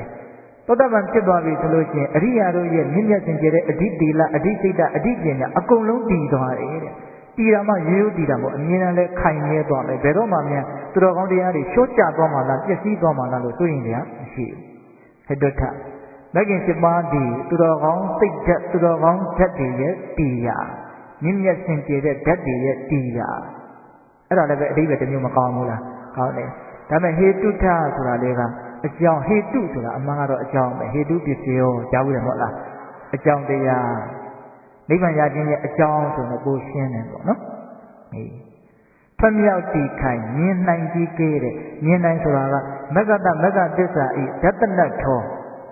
အမြင်နဲ့ပြည့်စုံခြင်းရဲ့အကြောင်းပေါ့မဂ္ဂသစ္စာပွားများလို့ရှိရင်အမြင်ဉာဏ်တွေစင်ကြဲလာမယ်ရင့်တန်လာမယ်သိတရားရှိတာကိုသိမယ်မြင်တရားရှိတာကိုမြင်မယ်ဉာဏ်ဆိုတာကိုမျက်လုံးနဲ့ဥဒါပေးပြီးတော့ဥပမာပေးပြီးတော့ဟောထားတာတွေအများကြီးရှိဘူးလားဓမ္မစကြာပါဠိတော်မှာကိုပဲသက္ခုံဥဒါပါတိဟောနော်ပြောထားရှိရနော်ခုဒီမှာလည်းပဲမဂ္ဂသစ္စာကိုဓတ္တနအတိအမြင်စင်ကြယ်လိမ့်မယ်ကြီးကျယ်လိမ့်မယ်ငကိုယ်တော့ကမသိဘူးမမြင်ဘူးတာကိုသိရလိမ့်မယ်မြင်ရလိမ့်မယ်တဲ့ပြောရတော့နိဗ္ဗာန်ချမ်းသာကိုမြင်နိုင်တယ်နိဗ္ဗာန်ကိုမြင်နိုင်တယ်ပဂရိမျက်စိနဲ့မြင်တာတော့မဟုတ်ဘူးဉာဏ်မျက်စိနဲ့မြင်တာဟုတ်လားအဲ့ဒါလိုမြင်တတ်တဲ့သဘောလို့မဂ္ဂသစ္စာကိုနားလည်ရမယ်ဖမြောက်တည်ခိုင်မြင်နိုင်ကြီးကဲတဲ့အာဓိပတိယထောအကြီးအကဲဖြစ်အကြီးအကဲရဲ့အဖြစ်အကြီးအမှုရဲ့အဖြစ်အစိုးတရားရဲ့အဖြစ်လို့အဘိဓမ္မာတော့အဲ့လိုပြောတယ်အာဓိပတိယနော်အာဓိပတိယဘယ်နေရာမှာအကြီးအကဲဖြစ်တာတော့ဆိုတော့ကိုအကြီးအကဲဖြစ်တာတဲ့ဒီမဂ္ဂသစ္စာမရှိဘူးဆိုရင်ဒကာဓမ္မတို့ဦးဇင်းတို့ဟာတဏှာလောဘကိုအကြီးအကဲအနေရာထားပြီးတော့နေရတာတဲ့မဂ္ဂသစ္စာကိုပွားများပြီဆိုရင်တော့မဂ္ဂသစ္စာကသူ့အပေါ်မှာမတူမှမရှိဘူးသူဟာအကြီးအကဲပဲအကြီးအမှုတရားပဲဟုတ်လား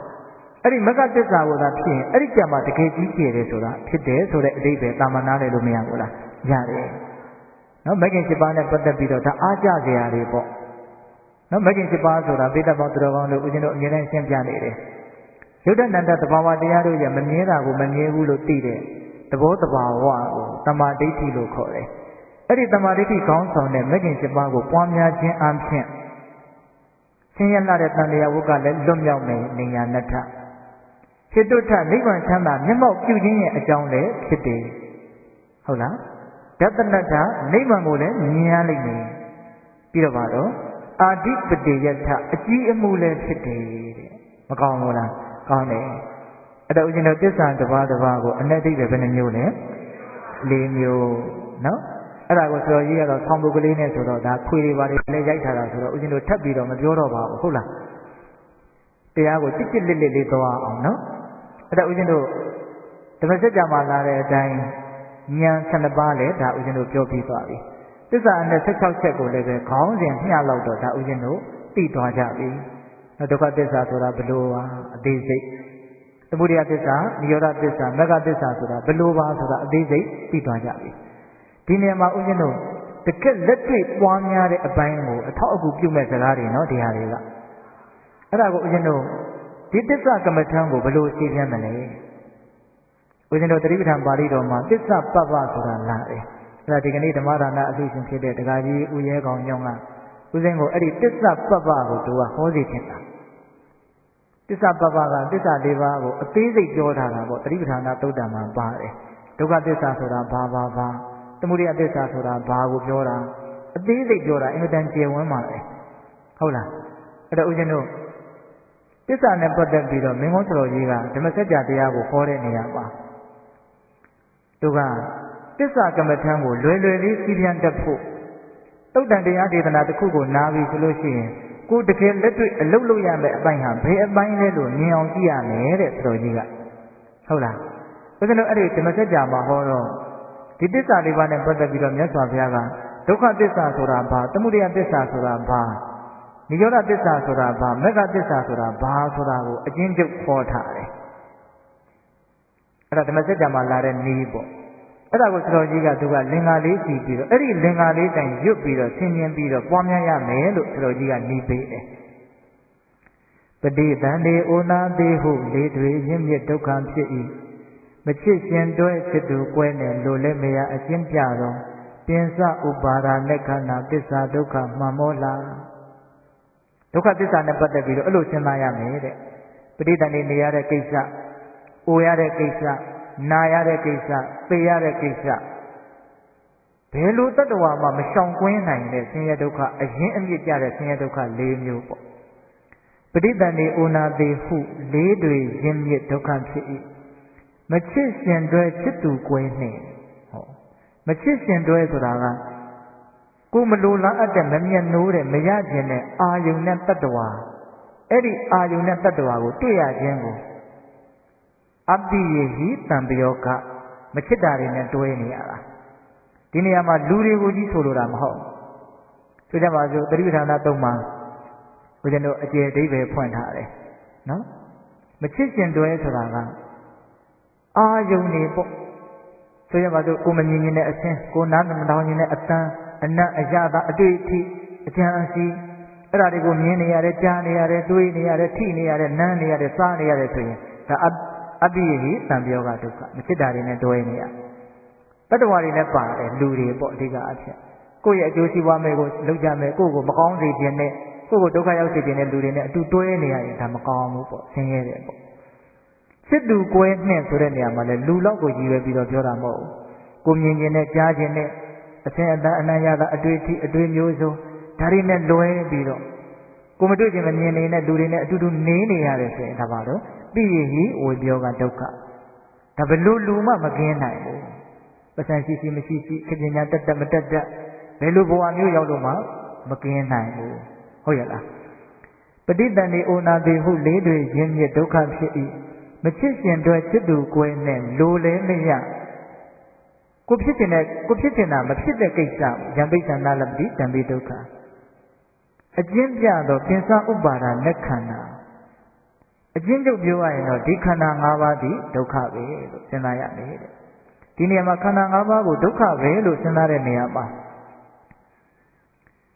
နွားတကောင်ကိုရက်ထားတယ်ဆိုရင်ချင်းနေမှက်ဒီပို့ကောင်တွေကတော့ကြိုက်တဲ့လောက်သူ့ကိုကြိုက်ကြမှာပဲ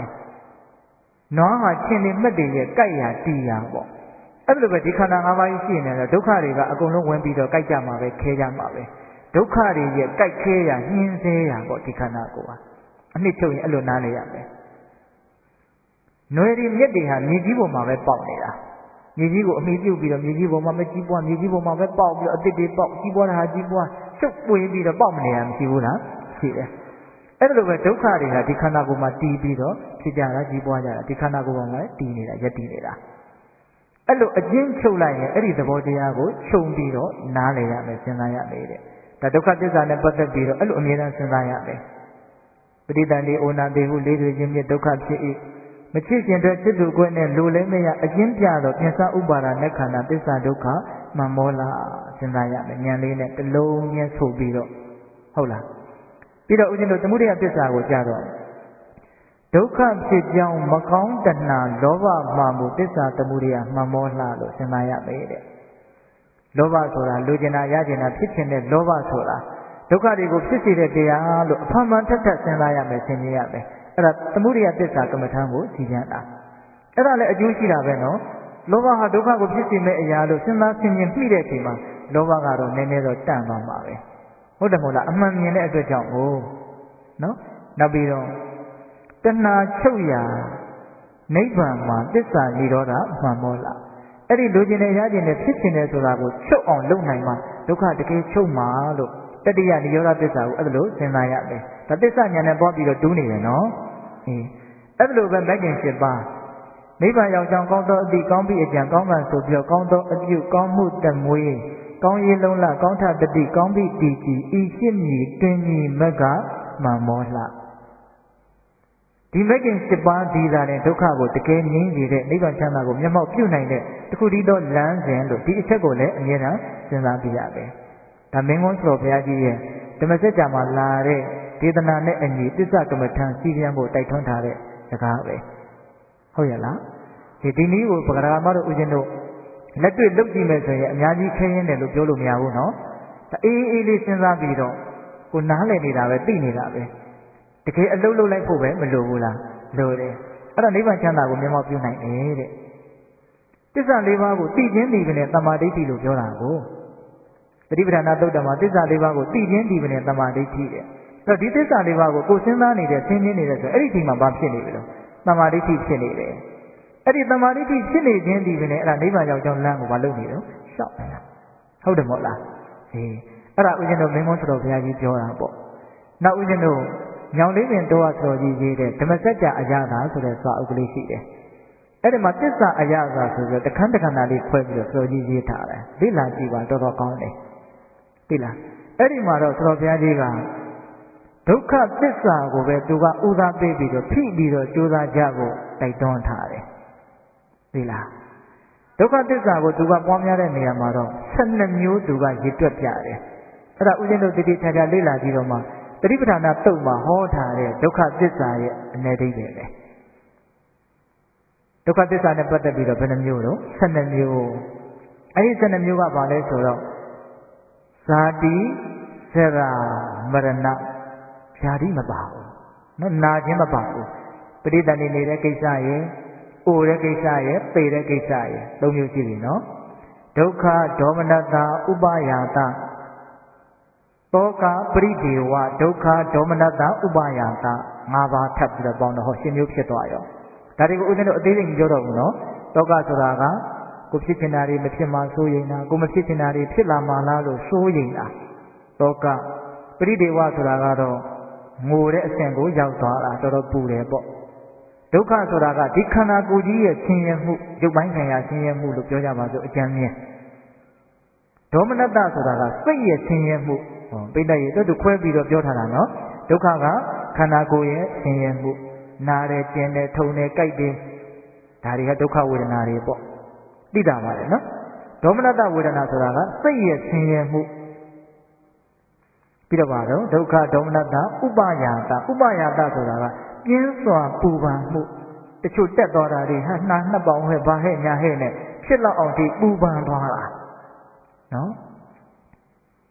ဇာတိဇရာမရဏတောကပရိဒေဝဒုက္ခဒေါမနတဥပယာတဘယ်နှမျိုးရှိသွားလဲ10မျိုးအဲ့ဒါကိုမှသူကအပိယေဟိတံတယောက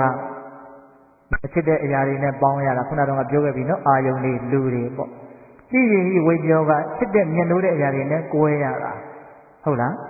ပြီးတော့ပါတော့ယံပိဋ္ဌနလပိတံပိဒုက္ခကိုလိုချင်တာမရတာနောက်ဆုံးကကျတော့တန်ခိတ်တေနပြင်စုပါဒနဲ့ခန္ဓာဒုက္ခအဲ့ဒါဘယ်နှမျိုးဖြစ်သွားလဲ12မျိုးဖြစ်သွားတယ်အဲ့ဒီ12မျိုးကိုသာဖိပြီးတော့ကြိုးစားပြီးတော့စဉ်းစားပါဆင်ခြင်ပါတဲ့ဒုက္ခကိုနာနာစဉ်းစားလေလေဒုက္ခကလွတ်ချင်တဲ့စိတ်ပေါက်တည်နေပါလေတဲ့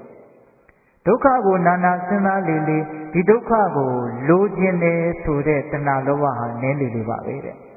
ဆင်းရဲမှမသိလို့ဒီဆင်းရဲကိုလိုချင်ကြတာကိုဆင်းရဲမှသိခြင်းဒီပင်လိုချင်တဲ့လောဘကိုဓာရိုက်ကိုသူကလျှော့နေတာဒါကြောင့်ဆိုကြီးကအညာကိုပဲသူကကင်ပြီးတော့ပြောနေတာဒီစနစ်ချက်ကိုပဲအတင်းကြိုးစားပြီးတော့ဖိပြီးတော့စဉ်းစားငါဘဝငါခန္ဓာဟာဒီသဘောတွေဘုသူဘဝဘုသူခန္ဓာဖြစ်ဒီသဘောတွေဒီသဘော12မျိုးပဲရှိတယ်အဲ့တော့တော်ကြီးကတော့အသေးစိတ်ပြောတာပေါ့ဗျာဇာတိဆိုတာကတတ်မဲ့နေရာကိုချော့ခေါ်လာတဲ့ရန်သူနဲ့တူတယ်တဲ့ကိုရန်သူ3ယောက်ကလှုပ်ကြံတယ်ဝိုင်းဝန်းပြီးတော့ပူပေါင်းပြီးတော့လှုပ်ကြံကြတဲ့ရန်သူ3ယောက်အဲ့ဒါဇာတိဆိုတဲ့ရန်သူကကိုချော့ခေါ်လာတဲ့ရန်သူနဲ့တူတယ်သိပြီးတော့သူကအခေါ်ကောင်းတယ်ဟုတ်လားသရာဆိုတဲ့ရန်သူကကိုမလှုပ်နိုင်အောင်ရိုက်နှက်တဲ့လူနဲ့တူတယ်တဲ့မရဏဆိုတဲ့ရန်သူကကိုလေပင်ကိုဖြတ်တဲ့လူနဲ့တူတယ်တဲ့အဲ့လိုပြောတာအခြေခံအရင်ခံကြတော့ကတော့ဒီဇာတိဆိုတဲ့သဘောတရားဟာအရင်ခံကြတယ်ပြီးတဲ့ဇာတိဆိုတာမရှိလို့ရှိရင်ငရဲဒုက္ခဆိုတာမရှိဘူးကျိန်နဲ့အရိုက်ခံရပြီးတော့အမြဲတမ်းနှိမ့်ဆက်ခံနေရတဲ့အိဋ္ဌံဒုက္ခဆိုတာမရှိဘူးဒီကရမတို့ဦးဇင်းတို့လူရဲ့ဒုက္ခဆိုတာလည်းမရှိဘူးဒါကြောင့်ဒုက္ခတွေဟာဘယ်ကစတော့လို့မင်းရင်ရိုးရိုးလေးဖြစ်ခြင်းကစအဘိနိဗ္ဗတိလို့လည်းသုံးထားတာတွေရှိတယ်ဦးဇင်းတို့နာယုတ်ပါဠိတော်မှာသုတ်တန်လေးတစ်ခုရှိတယ် တာမန္တကပရဝိုက်ကနေပြီးတော့ရှင်သာရိပုတ္တရာကိုမေးတာရှိတယ်အရှင်ဘုရားသာရိပုတ္တရာတဲ့ဒုက္ခဆိုတာဘာလဲတဲ့ဒုက္ခဆိုတာဘာလဲတဲ့ဒါလေးမေးထားတာရှိတယ်ဆင်းရဲဆိုတာဘာလဲချမ်းသာဆိုတာဘာလဲပေါ့အဲ့တော့မထေရမြတ်ကြီးကဘာပြောတော့ဆိုတော့ဖြစ်ခြင်းဆိုတဲ့သဘောတရားဒီဆင်းရဲပဲတဲ့မဖြစ်တဲ့သဘောတရားဒီချမ်းသာပဲတဲ့ဟုတ်လားဖြစ်လို့ရှိရင်ဆင်းရဲပဲတဲ့အဲ့ဒီတပံဖြစ်ခြင်းဆိုတဲ့ဒီဘဝတစ်ဖြစ်ခြင်းဆိုတာကိုအကြောင်းပြုပြီးတော့သမင်းစားတယ်ရေစားတယ်ဆိုတာဖြစ်လာတယ်ပူတယ်အေးတယ်ဆိုတာဖြစ်လာတယ်ကျင်ကြီးကျင်ငယ်စွန့်ကျင်တယ်ဆိုတာဖြစ်လာတယ်အဲ့ဒီမှာပြောထားတာတခုတော်တော်စိတ်ဝင်စားစရာကောင်းတယ်ဘာပြောတော့ဆိုအဲ့ဒီဖြစ်ခြင်းဆိုတာရှိလို့ဆွေမျိုးတွေမိတ်ဆွေတွေကကိုယ့်ကိုလာပြီးတော့ချုပ်ချယ်ခြင်းဆိုတာလည်းဖြစ်လာတယ်တဲ့ကဲအဲ့ဒါပြောထားတာဥစဉ်ကတော်တော်သဘောကျတယ်လူဘဝမှာအဲ့ဒါဘယ်သူမှမကင်းနိုင်ဘူးနော်တရားဓမ္မတို့အဲ့ဒီကိစ္စနဲ့ပတ်သက်ပြီးတော့စိတ်ညစ်ရတာစိတ်ဆင်းရတာအများကြီးမရှိဘူးလားဆွေမျိုးတွေအတိုင်းဝိုင်းတွေမိတ်ဆွေတွေကလာပြီးတော့ချုပ်ချယ်ခြင်းဆိုတာလည်းဖြစ်လာတယ်တဲ့အဲ့ဒီဖြစ်ခြင်းဆိုတာကြီးရှိလို့တဲ့တိတ်ပြီးတော့နည်းနည်းကြီးပြောနေတာမဟုတ်ဘူးနော်လက်တွေ့တွေကိုပြောနေတာဟုတ်လားအဲ့လက်တွေ့ဆိုတာကိုပဲမစဉ်းစားမိတာကခက်နေတယ်တခါကြီးဒီမှာကြီးများဟုတ်လားပူတာတွေအေးတာတွေစားတာတွေတော့ကျင်ကြီးကျင်ငယ်စွန့်ကျင်တာတွေဒီဒုက္ခတွေဟာဒီဖြစ်ခြင်းဆိုတာကိုအကြောင်းပြုပြီးဖြစ်တာတကယ်လို့သာမဖြစ်ဘူးဆိုရင်အဲ့ဒီဒုက္ခတွေတစ်ခုမှဖြစ်เสียအကြောင်းမရှိဘူးတဲ့အဲ့တော့လောကမှာဒုက္ခဆိုတာဘာလဲဒုက္ခဆိုတာဖြစ်ရင်ဒုက္ခဒုက္ခဆိုတာဘာလဲမဖြစ်ရင်ဒုက္ခပဲအဲ့ဒါကိုတခါကြီးဥရဲကောင်ညမှာအလွန်ပြောသေးတယ်လားမဖြစ်ဒုက္ခဖြစ်ဒုက္ခဆိုတာလေးကိုပြောပါနဲ့သူကပြောတယ်သိလားအဲ့ဒါသူတို့ရဲ့အဖိုးလို့ဆိုတယ်ဆရာတော်ကြီးတစ်ပါးပြုစုထားတဲ့စာအုပ်ရှိတယ်တော်တော်ကောင်းပါတယ်အဲ့ဒီစာအုပ်ကြီးတွေထားပါတော့လေအဲ့တော့ဦးဇင်းတို့ဒီနေရာမှာဇာတိဇရာမရဏဒီတရားနဲ့ပတ်သက်ပြီးတော့စကားကဖေးထွက်သွားတာနော်ဟုတ်ရဲ့လားပြီးတော့ဗါတဲ့တော့သောကပရိဒေဝဒုက္ခဒေါမနတဥပါယတာဖြစ်သောသူတွေနဲ့ကိုယ်ကွင်းရခြင်းဖြစ်သောသူတွေနဲ့ပေါင်းတင်ရခြင်းကိုလိုချင်တာမရခြင်းပြီးတော့အကျဉ်းချုပ်ပြောရရင်ဒီခန္ဓာ၅ပါးတည်ခြင်းနဲ့ဒုက္ခအဲ့ဒါကိုဆိုကြီးကဘယ်လိုပြောတော့ဆိုတော့မညာနဲ့အာမနာနဲ့တဲ့ဒီခန္ဓာကိုအဲ့ဒီနည်းနဲ့ဆင်ញင်ရမယ်သုံးသပ်ရမယ်တဲ့အဲ့လိုဆင်ញင်တဲ့နေရာမှာသာသမီလေးတွေလည်းဖြစ်လာပါတယ်ဆိုပြီးတော့ချမ်းမထားခြင်းနဲ့တဲ့သူတို့ခန္ဓာကိုလည်းအဲ့လိုလှမ်းပြီးတော့ဆင်ញင်ရမယ်သုံးသပ်ရမယ်သူတို့လည်းဒုက္ခတွေလေးတွေပဲလို့ဘယ်ခန္ဓာကိုမှချမ်းမထားခြင်းနဲ့ညှာမနေနဲ့တဲ့အကုန်လုံးသောဘဝအကုန်လုံးသောခန္ဓာဟာဒီဒုက္ခတွေရှိနေတယ်လို့ဒုက္ခကိုပဲဒီ12ပါးကိုပဲကြက်ကြက်စဉ်းစားဆင်ញင်ပွားများပါတဲ့ဒါကိုမြင်ရင်မြင်တဲ့လောက်လောဘနည်းတယ်သမုဒယသစ္စာကိုပယ်ခြင်းကိစ္စအထိုက်အလျောက်မဖြစ်ဘူးလားဖြစ်တယ်နော်ဒုက္ခကိုမြင်ရင်မြင်တဲ့လောက်လောဘကတော့နည်းမှာပဲဒါဘလို့မှမငြင်းနိုင်ဘူးမကောင်းဘူးဆိုတာကြီးသိနေရင်တော့လိုချင်တဲ့စိတ်ကနည်းမှာပါပဲလိုချင်တယ်ဆိုတာဘာကြောင့်လိုချင်နေတာလဲကောင်းတယ်ထင်လို့ဟုတ်တယ်ထင်လို့လိုချင်တာပေါ့မကောင်းဘူးမဟုတ်ဘူးဆိုတာကိုသိရင်ဘယ်သူမျိုးမှမလိုချင်ပါဘူးဟုတ်ရဲ့လားဒုက္ခသစ္စာဒီဒုက္ခကိုပဲအဖမှန်တတ်စဉ်းစားပါတဲ့အဲ့လိုစဉ်းစားရင်နိဗ္ဗာန်ရကျင်တဲ့စိတ်လည်းပိုပြင်းထန်လာလိမ့်မယ်တဲ့နာနာရေငတ်လေးလေးရေတောက်ရတာပိုမိန်လေးလေးပဲတဲ့အဲ့ဒါစတော်ကြီးပေးထားတဲ့ဥပမာပဲတခါကြီးမှညာအဲ့တော့ဒုက္ခသစ္စာအကြောင်းကိုကောင်းကောင်းနားလည်လေးလေးနိရောဓသစ္စာကိုကြားခြင်းလေးလေးမျက်မှောက်ပြုခြင်းလေးလေးဒီနေ့မှာဦးဇင်းတို့ဘဝနဲ့နိဗ္ဗာန်ဆိုတာကိုရေးတယ်မန္တလေးကဆရာတော်ဥမာနိတဘေးဝန္တဆိုတာရှိတယ်ဆရာတော်ဥမာနိတဆိုတာရှိတယ်ဆရာတော်ကြီးအလွန်ကြီးညိုတယ်ကောင်းပါတယ်နိဗ္ဗာန်ချမ်းသာကိုချမ်းသာပါတယ်လို့နားလည်ဖို့အတွက်ဒုက္ခသစ္စာနဲ့နှိုင်းချိန်ကြည့်ရမယ်တဲ့ဒုက္ခသစ္စာဒီခန္ဓာကတစ်ချက်သားဆင်းရဲတယ်ဆိုရင်နိဗ္ဗာန်ဟာတစ်ချက်သားချမ်းသာတယ်လို့ပြောရမယ်တဲ့နော်ဒီခန္ဓာဟာတပိဋ္ဌာကိုဆင်းရဲတယ်ဆိုရင်တော့နိဗ္ဗာန်ဟာတပိဋ္ဌာကိုချမ်းသာတယ်လို့ပြောရမယ်တဲ့အဲ့တော့စတော်ကြီးရေးထားတဲ့စတော်ကြီးအခုတက်ရှိထင်ရှားရှိသေးတယ်နော်ဘဝနဲ့နိဗ္ဗာန်ဆိုတဲ့စာအုပ်အလုံးကိုကောင်းတယ်သိလားတခါကြီးမိုင်းများလေးလေးနက်နက်ကိုသဘောကျတဲ့ပုံကိုယ်တွေရှားပြီးတော့ဖတ်စေခြင်းတယ်ဘဝနဲ့နိဗ္ဗာန်တဲ့အဲ့ဒီစာအုပ်ထဲမှာဘဝအကြောင်းရေးထားတယ်နိဗ္ဗာန်အကြောင်းရေးထားတယ်ကံအကြောင်းရေးထားတယ်သိက္ခာအကြောင်းကိုရေးထားတယ်တော်တော်ကြီးကိုကောင်းပါတယ်အဲ့ဒီစာအုပ်ကဟုတ်ရဲ့လားဒါကြောင့်ပိဿပေါင်းတော်ကောင်းတို့ဒီဒုက္ခရဲ့အကြောင်းကိုသာနားလည်အောင်အသေးစိတ်စဉ်းစားပါနိဗ္ဗာန်ချမ်းသာကိုမျက်မှောက်ပြုခြင်းနဲ့စိတ်နဲ့ပေါက်လိမ့်မယ်ပြီးတော့ဒီဒုက္ခရဲ့အကြောင်းကိုစဉ်းစားပြီးတော့ဆင်းရဲနေခြင်းဒီပင်မဂ္ဂသစ္စာကိုတိုးဖို့များဖို့ကြိုးစားနေတာပါတဲ့ဓမ္မကသစ္စာကိုပါဒီဇိုင်းတစ်ထဲပွားများပြီးသားဖြစ်တယ်လို့ပြောလို့ရမရောက်ဘူးလား ရောက်တယ်ဒါဥစဉ်တို့သစ္စာအရသာမှာမြောင်လေးပင်တော်ဆိုတော့ဘုရားကြီးအမိန့်ရှိထားတာဒါကြောင့်ပိဋကပေါင်းသူတော်ကောင်းတို့သစ္စာနဲ့ပတ်သက်ပြီးတော့ဥစဉ်တို့တိတိတိုက်တာလေးတွေကိုဒါဥစဉ်တို့တတ်နိုင်တဲ့လောက်စွမ်းနိုင်တဲ့လောက်ပိဋကတို့ကိုပြောလိုက်ပါတယ်ဟုတ်ရလားအဲ့တော့အဲ့ဒီလောက်ကောင်းတဲ့သစ္စာတရားကိုဘယ်လိုကြီးပြင်းကြမလဲဆိုလို့ရှိရင်နိလန်းတွေကိုလည်းဏိကုံးချုပ်မပြောလိုက်ဘူးလားပြောလိုက်တယ်မင်းကုန်းစတော်ဘုရားကြီးကတော့ဓမ္မစကြာပါဠိတော်မှာလာတဲ့ဤအတိုင်းသစ္စာ၄ပါးသလုံးကိုဆောင်းပုဒ်ကလေးတွေရေးပြီးတော့ဒါကိုဆိုပြီးတော့စဉ်းစားပြီးတော့ကြီးပြင်းရမယ်နှလုံးသွင်းရမယ်ပေါ့ညောင်လေးပင်တော်ဆိုကြီးကတော့ဒုက္ခသစ္စာရဲ့အချက်12ချက်ကိုပဲဦးစားပေးဖြည့်ပြီးတော့စဉ်းစားရမယ်ဇာတိဇရာမရဏတောကပရိဒေဝဒုက္ခဒေါမနတဥပါယာတအပိယေဟိသံပယောကပိယေဟိဝိပယောကယံပိဋ္ဌနလပတိတံပိဒုက္ခသံခိတ်တေနပင်စုပါဒနာခန္ဓာဒုက္ခဘယ်နှချက်တော့12ချက်ဒါကြောင့်ဦးဇင်းတို့ခွေတွေလည်းပါသွားပြီနော်ဒါကြောင့်ပိဋကပေါင်းသူတော်ကောင်းတို့သစ္စာနဲ့ပတ်သက်ပြီးတော့သိအောင်ကြိုးစားပါဒါအနုဘောဓဉာဏ်အတွက်ဒါဦးဇင်းတို့ပြောနေတာပါဟုတ်ရဲ့လားဒီအနုဘောဓဉာဏ်ကိုရင့်ကျက်အောင်ကြိုးစားရင်းနဲ့ဒကာဓမ္မတို့ကြိုးစားအထောက်မှုပေါ်မူတည်ပြီးတော့ပฏิဝေဒဉာဏ်ဖြင့်ထိုးထွင်းပြီးတော့သိတဲ့အဆင့်ကိုရောက်မသွားနိုင်ဘူးလားရောက်သွားနိုင်တယ်အဲ့ဒီပฏิဝေဒဉာဏ်ဖြင့်ထိုးထွင်းပြီးတော့သိမယ်ဆိုရင်တော့ယုံညံ့တဲ့ပုထုဇဉ်အဖြစ်ကနေမြင့်မြတ်တဲ့အရိယာအဖြစ်ကိုကူပြောင်းနိုင်လိမ့်မယ်ညင်နွမ်းတဲ့ပုထုဇဉ်ဖြစ်ကနေဖြူစင်တဲ့အရိယာဖြစ်ကိုပြောင်းလဲနိုင်လိမ့်မယ်ဆင်းရဲတဲ့ပုထုဇဉ်ဖြစ်ကနေချမ်းသာတဲ့အရိယာဖြစ်ကိုပြောင်းလဲနိုင်လိမ့်မယ်ဟုတ်ရဲ့လားဒါကြောင့်ပိဋကပေါင်းသူတော်ကောင်းတို့ဒီသစ္စာနဲ့ပတ်သက်ပြီးတော့ဓာတ်ထက်လည်းပဲသိအောင်လေ့လာနိုင်ကြပါစေဟုတ်လားသိဖို့နိုင်ကြပါစေလေ့ကျင့်ပွားများနိုင်ကြပါစေကြိုးစားအထောက်ချင်းကြောင့်နောက်ဆုံးနိရောဓသစ္စာကိုမျက်မှောက်ပြုနိုင်ကြတဲ့သူတော်ကောင်းတွေဖြစ်ကြပါစေတည်း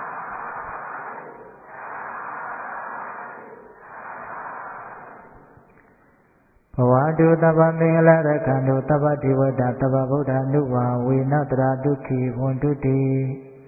ဘဝတုတပ္ပမင်္ဂလာရခန္တုတပ္ပဒေဝတာတပ္ပဓမ္မနုဝါဝေနတရာဒုက္ခိဝန္တုတိဘဝတုတပ္ပမင်္ဂလာရခန္တုတပ္ပဒေဝတာတပ္ပသံဃာနုဝါဝေနတရာဒုက္ခိဝန္တုတိဒေတုမာကသင်္တေအနာပိတ္တပေါင်းတော်ကောင်းတို့သာသာအလုံးသောတတ္တဝအနန္တတို့အားသဗ္ဗမင်္ဂလာလောကေလောကုတ္တရာကောင်းဆိုသမျှမင်္ဂလာဝဝတိဘဝတုကောင်းစွာမသေးဖြစ်တော်မူကြပါစေတည်းသဗ္ဗတိဝတ္တမိမိတို့ခန္ဓာကိုယ်မှာစောင့်ကြနေကြကုန်သောနတ်မိမိတို့အိမ်မှာစောင့်ကြနေကြကုန်သောနတ်မိမိတို့သာနာမိမိတို့ကဘာမှာစောင့်ကြနေကြကုန်သောနတ်မြတ်နာကောင်းတဲ့အပေါင်းတို့ကလည်းပဲသက္ခဏတို့ကောင်းစွာမသေးစောင့်ရှောက်တော်မူနိုင်ကြပါစေတည်းသဗ္ဗဗုဒ္ဓနုဘဝေနကင်္ဂဝါလူသိစုမကပွင့်တော်မူကြတဲ့ဆွေတို့သာဘာဘုရားရှင်ကိုယ်တော်မြတ်တို့ရဲ့တကုသေးသောအနုဘောတော်တို့ကြောင့်၎င်းသဗ္ဗဓမ္မနုဘဝေနမေလိရံဘုရိရနိဗ္ဗာန်ပရိယတိဟုဆိုသောစေတံတော်တရားတော်မြတ်တို့ရဲ့တကုသေးသောအနုဘောတော်တို့ကြောင့်၎င်းသဗ္ဗတံဃာနုဘဝေနမေကထံ၄ရောက်ပလထံ၄ရောက်ဆိုသောရှေယောတော်ရိယသံဃာရှင်မြတ်တို့နဲ့တကွာတေလဂုံသမာတိကုံပညာကုံတို့နဲ့ပြည့်စုံတော်မူကြတဲ့တမှုတိတံဃာအရှင်ကောင်းအရှင်မြတ်ပေါင်းတို့ရဲ့တကုတေသောအနုဘောတော်တို့ကြောင့်၎င်းတရားနေရောညပါဘေခါမဆိုင်ခြင်းရှိတိုင်းဒုက္ခိကိုစိတ်နှပြချမ်းမာချမ်းသာခြင်းရှိကြကုန်သည်ဘဝတုကောင်းစွာမသွေဖြစ်တော်မူကြပါစေတည်း